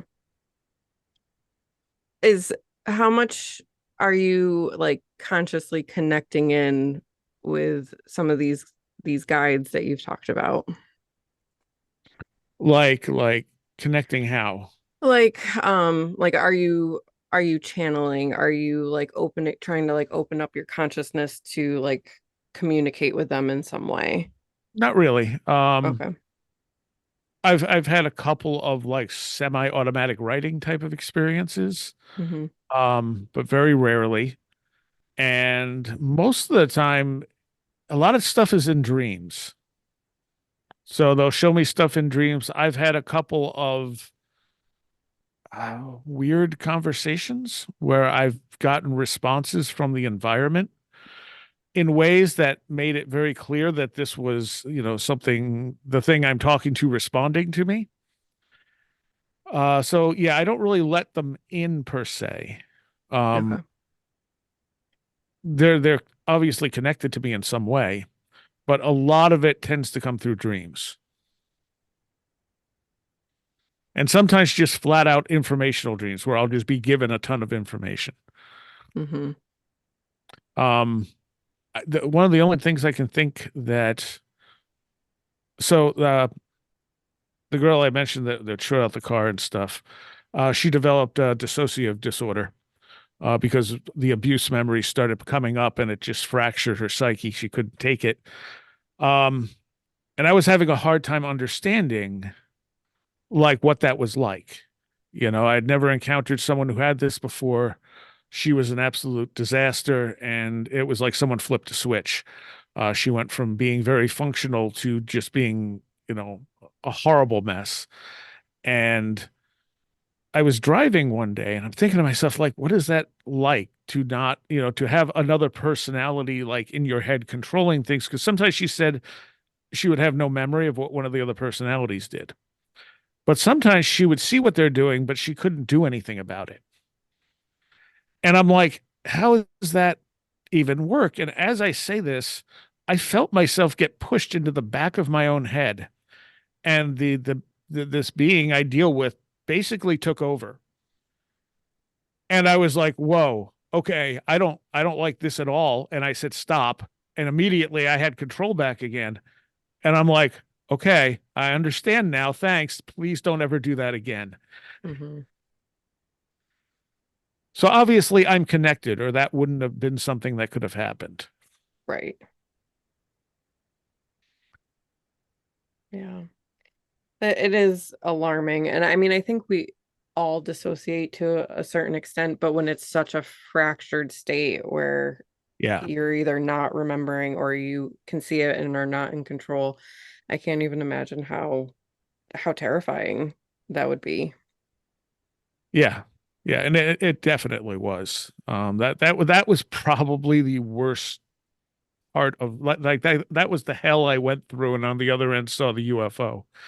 Mm. Gotcha. Yeah, that makes a lot of sense. The more I hear people talk about stuff like that, about the connection between like weird liminal states and trauma and stuff and experiences, I feel like coming from a childhood that was we moved every year, like literally every year we moved, sometimes to a whole different state, and the massive amounts of abuse, um, and throughout this entire time having my entire childhood was weird experience after weird experience. And I told you the owl story when we went on your show. There's a lot of that. There's a lot of that in my history, and the more I hear people like you talk about this kind of stuff, the more I make these connections in my own life. Yeah. Yeah. Well, I mean, the liminality thing is it's definitely a thing. Um like I said, I think Mike Cleland initially alerted me to it, but also what's his name? Hansen in his book Trickster and the Paranormal talks a lot about it. But I think it was talking to Mike that got me a little more understanding it a little bit better, and then a lot better when I met Jeff Ritzman because he was following up on Hansen's stuff. And I'm so not as familiar with him. Jeff Ritzman, Hmm.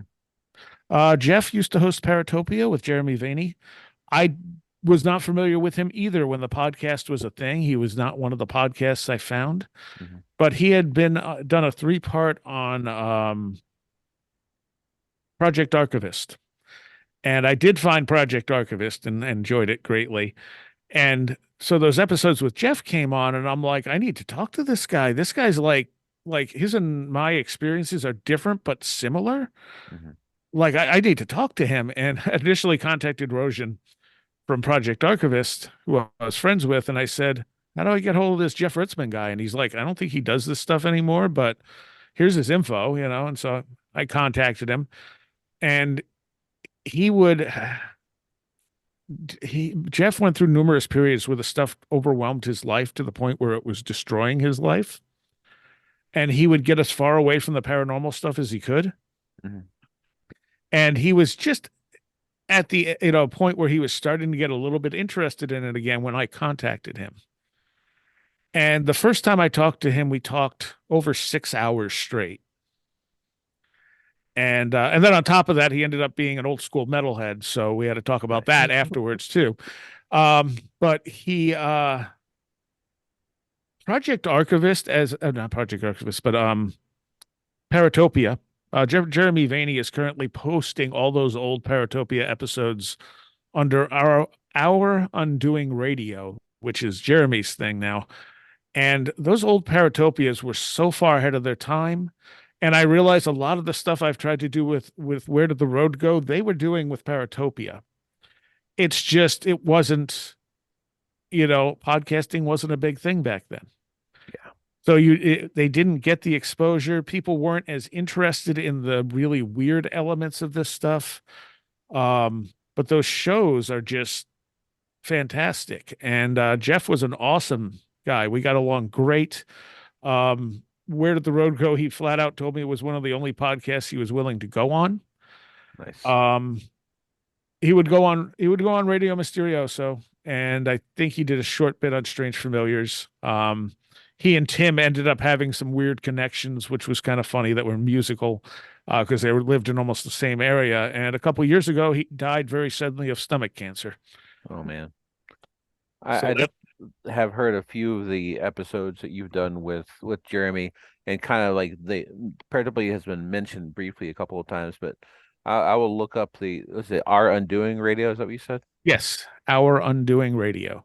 And all the shows, when Jeff died, I took all the shows I did with Jeff and put them into like 2 mega shows that are up on Where Did the Road Go? Awesome. So I'll look for those too.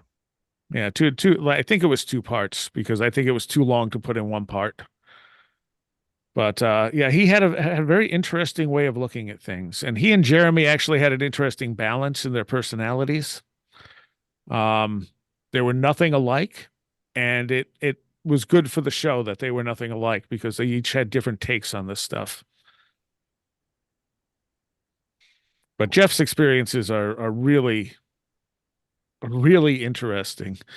And that was the thing. I'm listening to his stuff and just going, okay, all right, there's too much here that feels similar. I mean, Mike Clellan was kind of the same way. When I heard Mike Clellan originally on the Gralien Report, I'm like, I need to talk to this guy. Like, there's stuff here that's clicking with me and my experiences. And Mike was easy to get a hold of. And yeah, right off the bat, we were like, yeah, okay, there's similarities here. They're not the same experiences, but they're the same flavor.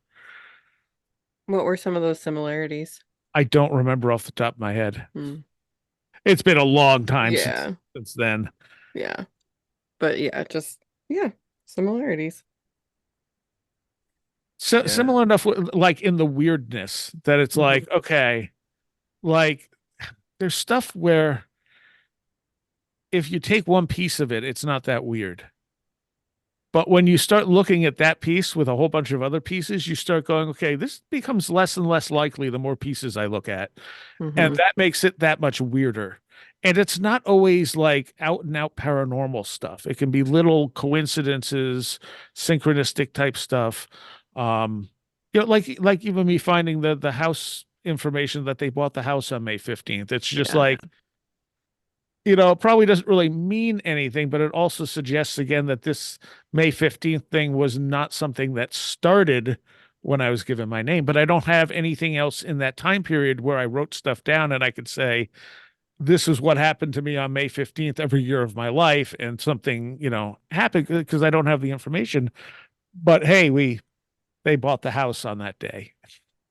Mike has some things that when he I forget I see I can't remember exactly what it is. It was like him plotting out map points uh of two things and then realizing that two things that were important in some way, and right in the middle is where he had a weird experience, and this was like in two different parts of the country. And he's like, it's exactly on that line when that experience happened. And he's like, I don't even know why I thought to do this, but I just drew a line and it's like, holy crap. That's crazy. We were just talking about like ley lines today and just kind of, you know, curious about that. Like, what is that? What is it all about?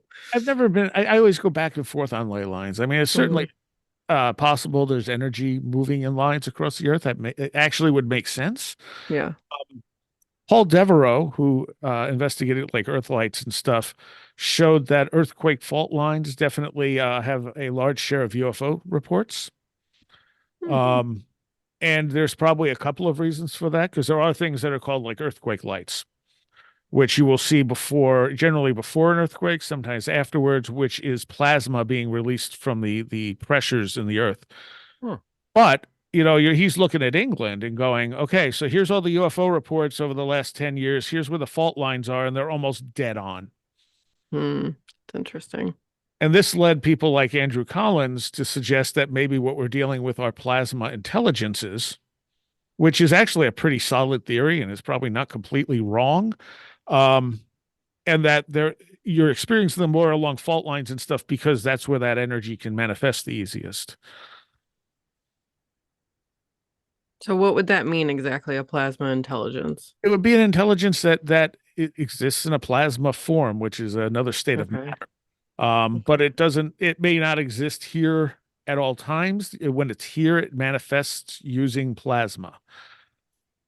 So it's an intelligence from somewhere else, maybe our own reality, but without any way of interacting or manifesting here. And it can use the plasma to actually interact with us and manifest here. Because I think whatever the other is, assuming there is an absolute other that is not us, is probably something that is here alongside us that we cannot see, that we can't perceive, that our senses simply don't pick up. It's part of those things that our senses just don't know about. And occasionally those things can get, like in window areas or stuff, can get little bumps of energy, or from people who have a lot of energy, they can give them those bumps of energy that they can use to manifest in a more visceral way. When you say like alongside us, do you feel like in the same dimension, in a parallel dimension? I Where do you mean, land? in the same dimension, but outside our senses. Like a different Vibrate. vibration, different frequency. Okay. I mean, because our senses pick up a very limited amount of visual and audio information. Right. And and just like, there are some people who can see more colors than others. Yeah. Than the average person. There are people who are colorblind. So, I mean, if there's other stuff out there, I mean, we wouldn't, like, if we were all blind, we wouldn't know what sight was. Right. So there could very well be other things out there that are not necessarily needing to be interdimensional or whatever, that we just have no means to understand. One of the interesting things that Joshua Cutchin's book on smells, which I'm forgetting the name of, but he found overwhelmingly the most common smell in any paranormal experience was sulfur. Now, a lot of people can, immediately jump to demons and hell and all that stuff. But what sulfur really is the smell of decay. So one of the things that I thought at the time when I read that, I was like, well, it's interesting because this stuff seems to only appear for very short periods of time. So what if whatever energy it's using and accumulating in order to make its appearance, it shows up and immediately starts to decay, which is how you get Bigfoot or monster tracks that just suddenly stop in the middle of a field, or why a UFO just blinks out. It doesn't shoot off into space. It just disappears because the stuff is immediately, it takes it so much energy for it to be here that it eventually just decays and stops being visible to us. It's just burning off immediately. Yeah. And you have, John Keel's Eighth Tower. He talks about this idea too, showing that a lot of UFO sightings will start out in sort of like, what did he say? They come in from one end of the visible spectrum and they go out the other end, color wise. That I think is also the book where he mentions how certain people seem to have these psychic abilities, and how some people who, if you're close to one of these people and you don't typically have that, but they see something, you're going to see it too. But if you're a little further away, you may not. And it's Right. almost like the people who have these so-called psychic abilities almost kind of have a field around them that not everyone has. Yes. Yeah. And that's, you see that too in deathbed visions where I forget exactly the exact term for them, but what will happen is as someone is dying and they start experiencing, the dead loved ones or whatever, as you will see in a near-death experience, the people around them as they're dying sometimes will also witness it. They'll see the light, they'll see the people that that the person is describing, and it was something that wasn't really talked about for a long time, but it's finally starting to come out more and more, but that this is a thing, because but it's only the people who are right there with the person dying, like they're being pulled into that awareness field. Mm-hmm. I've actually not heard that one before. That's super interesting. Yeah. I can't remember who wrote about it. Because I want to say it's Julia Sante talks, not Julia Sante. Oh, what's her name? I'm not going to remember. She's a nurse from the UK. I want to say she wrote about it. And I had someone else on recently that was looking at near-death experiences in kids who I think mentioned it. But I could totally be wrong because it's been 11 years of conversations. Yeah, for sure. It's impressive to me that you have the encyclopedic memory of it that you do. It's funny when I forget I've talked to people and it's like, who? What? Oh, yeah, I did talk to them. All right. Oh. Well, you have definitely given me a lot to think about. You have a lot of you have a wealth of knowledge, which is fascinating, and just a lot of interesting perspectives. So I definitely appreciate you sharing all this with us. Oh, absolutely. I mean, my goals are to help people who are having these experiences, Mm-hmm. whether they be kundalini or just weird experiences to to help them deal with this stuff. Like, because I think a lot of it's dealt with fear. Yeah. And I think this stuff gives whatever it gets. So if you're what you're feeding it is fear, you're going to get a scary experience in return. Um, Again, looking at Strieber, his early experiences were terrifying and horrible for him. But over time, he was like, oh, that's not what they are. That's, again, a very shamanic thing, which I think, I suspect that a lot of these experiences are, in a sense, whatever this is, trying to wake us up, Mm-hmm. trying to give us that shamanic awakening, because we don't really have true shamans anymore. So if we're going to survive as a culture and as a people, I think we need to understand these interconnections. And, I think that's how it comes about. And it's a hard road, and our culture doesn't really have a narrative that is acceptable for it yet. Mm-hmm. So I want people to realize that, yes, this stuff does happen. Um, and you should be able to talk about it to somebody, Yeah. like I said, I'd rather be lied to and believe someone than not believe somebody. And the other thing is, I hope that from from a different angle, I hope that we can find, because I don't think we're necessarily going to find answers to this stuff, but we may find better questions and a better understanding of how to interact with it. Like we may never be able to fully understand what it is, Yeah. but I think that's okay. yeah, and that is okay. And I mean, I think mystery, again, mystery is one of the things that drives me. So, Yeah. I think Same. if you have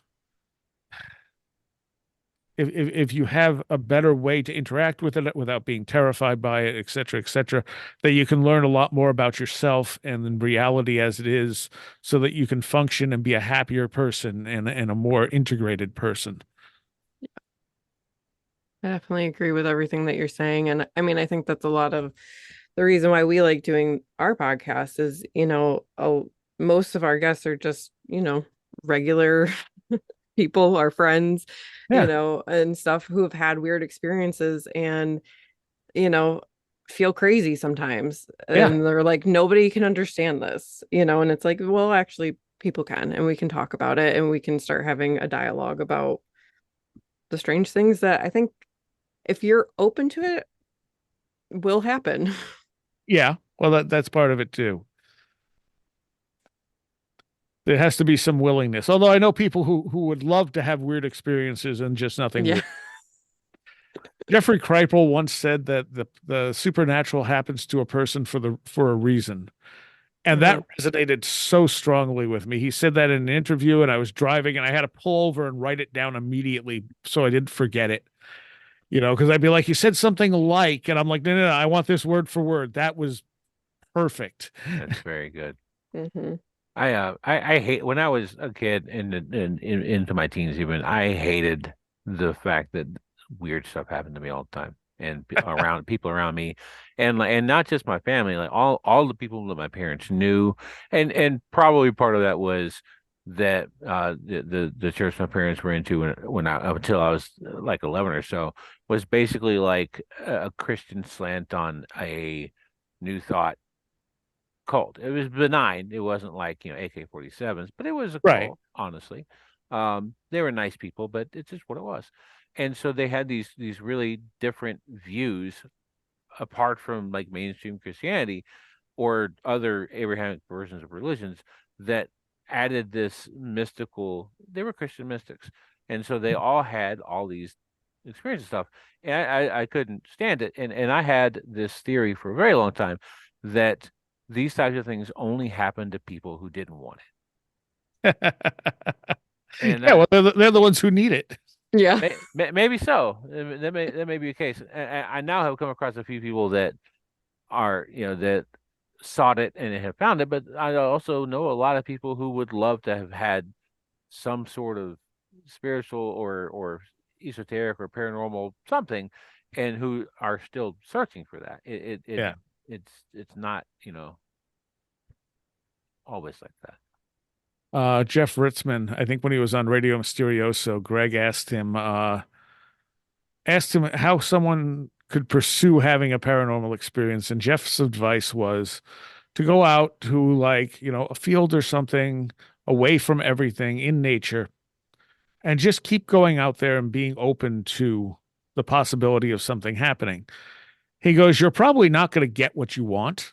Like if you want to see Bigfoot, you're probably going to see a UFO. If you want to see a UFO, you're probably going to see a ghost.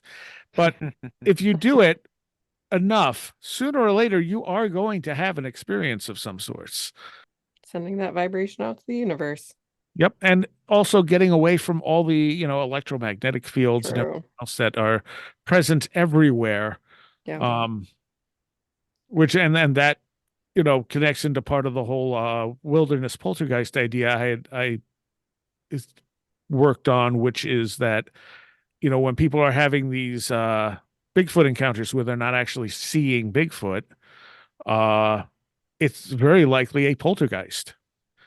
And it's a poltergeist manifesting in the wilderness, and it's doing so at least in part because not only are people open to something happening, but also because they're getting away and out into nature, away from all these interfering fields, where maybe their perceptions are working a little bit different and they're able to perceive a little more or generate more energy, which then allows these poltergeist-like encounters to occur.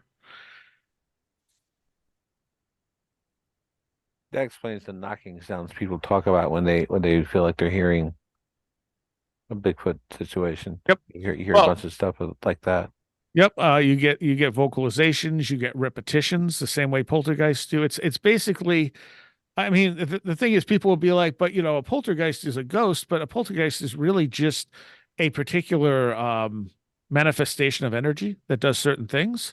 And if it's in a house, it behaves like a ghost, and if it's in a forest, it preserves it basically behaves by what. Let me try to speak again. Words are hard sometimes. Um, it behaves like what you expect it to behave like.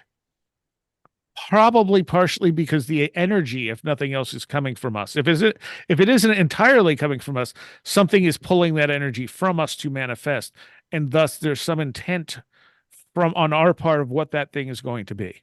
Hmm.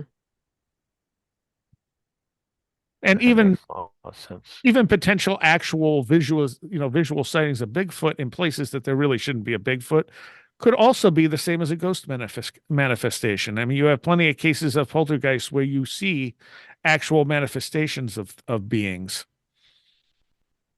and ghosts leave footprints sometimes. Hmm. Oh, there's just so much. There is. I'm working on a book trying to put all these different ideas together, not Okay. as a unified theory, but Hmm. as there's all this different stuff that could explain these things, like ghosts could be a recording on the environment, or they could be generated by us, or they could be another spirit interacting, with us pretending to be a ghost. Or it could, I think I came up with like 8 or 9 different things that a ghost could be that would all present in similar ways. Hmm. And I think unless we're looking at all those possibilities, we're missing out on what this stuff is. I mean, UFOs obviously, you see a light in the sky, and that could be a billion things, including a bunch of things we probably have no concept of. Right. Yep. I mean, I like what you said about, we might not ever have the answers, but we might just figure out how to ask better questions. Yeah, And and talk to it in a yeah. fruitful way. Yep. Yep. Very interesting. Jonathan, is there anything else that you wanted to ask? Yeah, I've got one more question. All right. So early on in this conversation, you kind of very briefly we're talking about early magic stuff, and you kind of made the statement of I don't really even believe in this, and this is working, which it's a thought process that resonates with me a lot, and I think many people have said this, but the person that I first read it said by was Lon Milo Duquette, who said that magic works in practice but not theory. Mm. And I like that. I like Duquette a lot. He's a very interesting guy, very funny guy. Um, but I wonder if because like I've read a lot of different takes on this stuff. I'm actually just about to finish his Enochian Vision Magic book because I was just curious about what that really is. And it's like 80, and that book is a great example because it's 80% textbook, 20% workbook. So like it gives you a real definition of what that is. It's super interesting. But it also is based in Christianity, which is not something I'm interested in. Yeah. In my to me, Thelema is an Abrahamic religion because it draws so much on Kabbalah. To Yeah. me, you take a lot of the bad stuff out of Christianity and you can still have Thelema in there. So that's not interesting to me because I'm not interested in anything to do with Abrahamic religions. Have you come across any kind of like book or a person or writing or anything that deals with this stuff from a a non established religion starting point? I, Like um, an agnostic or atheist magician, I guess. maybe Liber Null, uh, and some of the chaos magic stuff.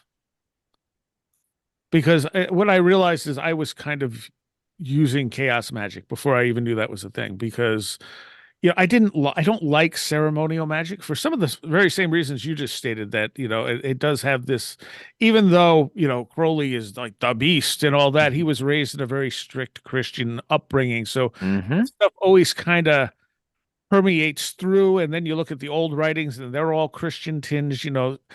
The thing with Crowley is he did go toward Eastern religions too, which don't have that. Um, but they have, their own sort of belief systems there. As far as looking at saying from a more atheistic property, I would say chaos magic is really the only thing that does that. And what I started doing is the ceremonial stuff seemed so silly to me. Like I could not take it seriously. So I was like, how much of this can I strip away and have it still work? Mm-hmm. And it turned out quite a lot, Mm-hmm. especially if I was using symbols that meant something to me. So I kind of, came up with my own fairly simple rituals, but they were rituals that I would, conduct in a slightly altered state of mind. I'd meditate and put myself Mm-hmm. in a different state of mind when I did them. I did them enough at one point where I could snap into that sort of altered state fairly easily. And I would use stuff that I would make sigils that worked for me. I wouldn't go through the process of how, you're supposed to make magical sigils. I would design things that had a connection to me, and they would work.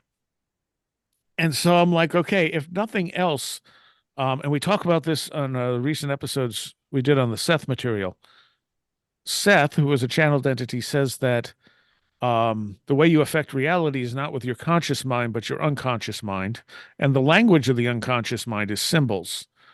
So that the way you affect reality is by putting a symbol into your unconscious to cause those effects. And I'm reading this chapter he's writing, and I'm going, he's describing magic like to a T. He's describing magic, and he's also describing what Crowley warned about, which was lust for result, which never made sense to me. I always figured, well, if you want something, focusing on it would make it more likely to happen. But Crowley was like, no, you need to do your ritual and forget about it. Because if you Mm-hmm. keep focusing on it, it'll never happen. And what Seth's saying is, hey, if you keep these symbols in your conscious mind, they're never going to have an effect. They need to drop down to the to your unconscious, to your subconscious, whatever you want to call it, in order to actually affect reality. That makes This a lot of sense. Yeah. and it's one of the things that really struck me about the Seth material, where I went, oh my God, this makes perfect sense from my own personal experience with magic. This is what's happening right here. I'm Yeah. using symbols that mean something to me, and those symbols are then going into my subconscious and causing these effects. Um, I think with a lot of magicians and stuff, they study the stuff. I mean, just like in a religion, you study the stuff until the stuff means something to you. Mm-hmm. So the symbology, and those symbols mean certain things, and that's what you're utilizing. But I think it's a lot stronger if you're doing it from, your own creation. And then at some point I came across the concept of chaos magic and went, oh, so someone else already kind of did this. Gotcha. Yeah, I've looked at. I've done a little bit with this that the sigils and stuff very recently, so I'm very new to that. And actually, about maybe 6 or 7 months ago, Brittany and I were in this indie bookstore. It is kind of like this kamikaze book guy who just had the most random assortment of things, and we were just starting the podcast, and we explained it to him, gave him a card, and he's like, "Well, I got one book you guys might be interested in," and he pulled out this book called Liber Chaos by Peter J. Carroll. Yeah. Yeah. That's I've Psychonaut and Liber. No. Gotcha. Yeah, I have not read this yet. That is on my short list of things to read. But that probably is going to be where I go into next when I'm done with the Enochian book, which is super. It's not for me.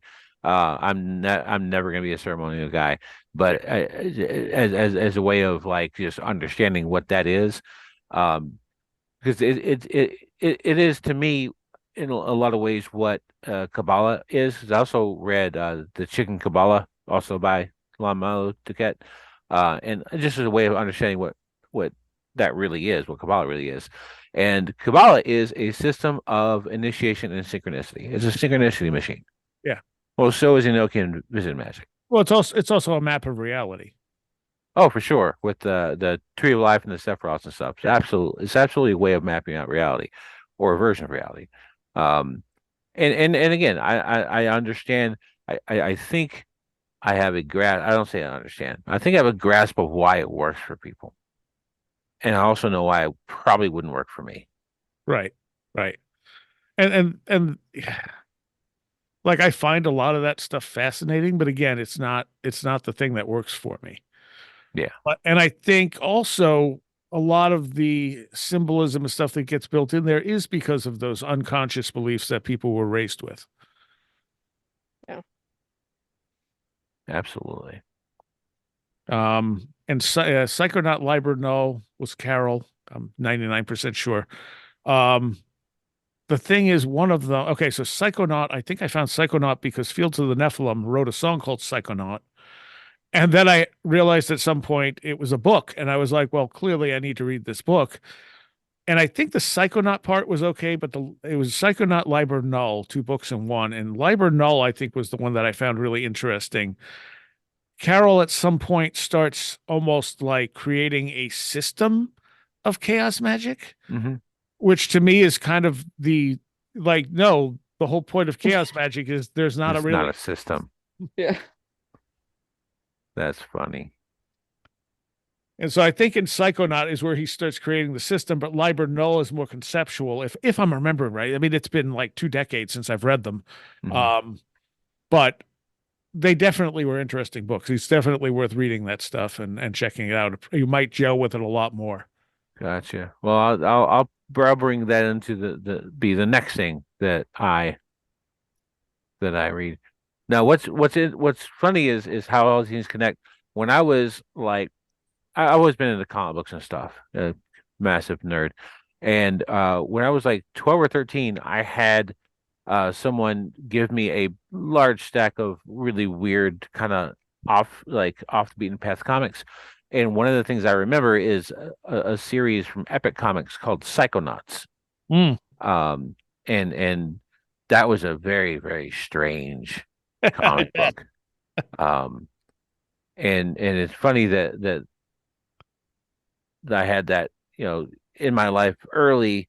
And then there's a guy who wrote this book that also wrote a book called Psychonaut. Yeah, it's kind of how it works. Those are those little things I'm talking about that tie together and they're the same flavor. Yep. Yeah. It makes life interesting. That's for sure.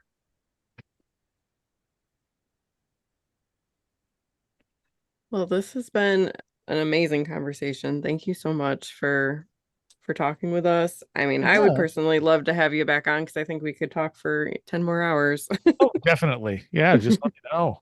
Absolutely. Yeah, man. Thanks so much.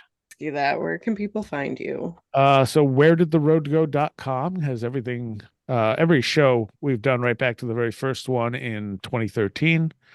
There is a Patreon for extra content, and there's a YouTube channel, a Discord, all that stuff. It's all at wheredidtheroadgo.com. And if you like underground music, thelastexit.org is the music show. There's a scattered archive of stuff going. I think the earliest show in there is 1996. Awesome. That's But awesome. we have a studio where we have bands play live, so you're pretty much guaranteed if you like heavy music, you're going to hear something you've never heard before that you're going to really like. And that's a weekly show that runs on numerous radio stations and then ends up in the archive on the website. Yeah, we'll make sure to link both of those in our show notes. Absolutely. Yeah. All Oh, this has right. been a fun conversation. It's been a great Yeah, conversation. thanks very much, man. And I hope to talk to you again soon. Yes, absolutely. All right. Take care. All right, man. have a good night. Thank you so much for being here. If you have a strange story you want to share with us, email us at seekerandskeptic@gmail.com. We look forward to talking to you soon.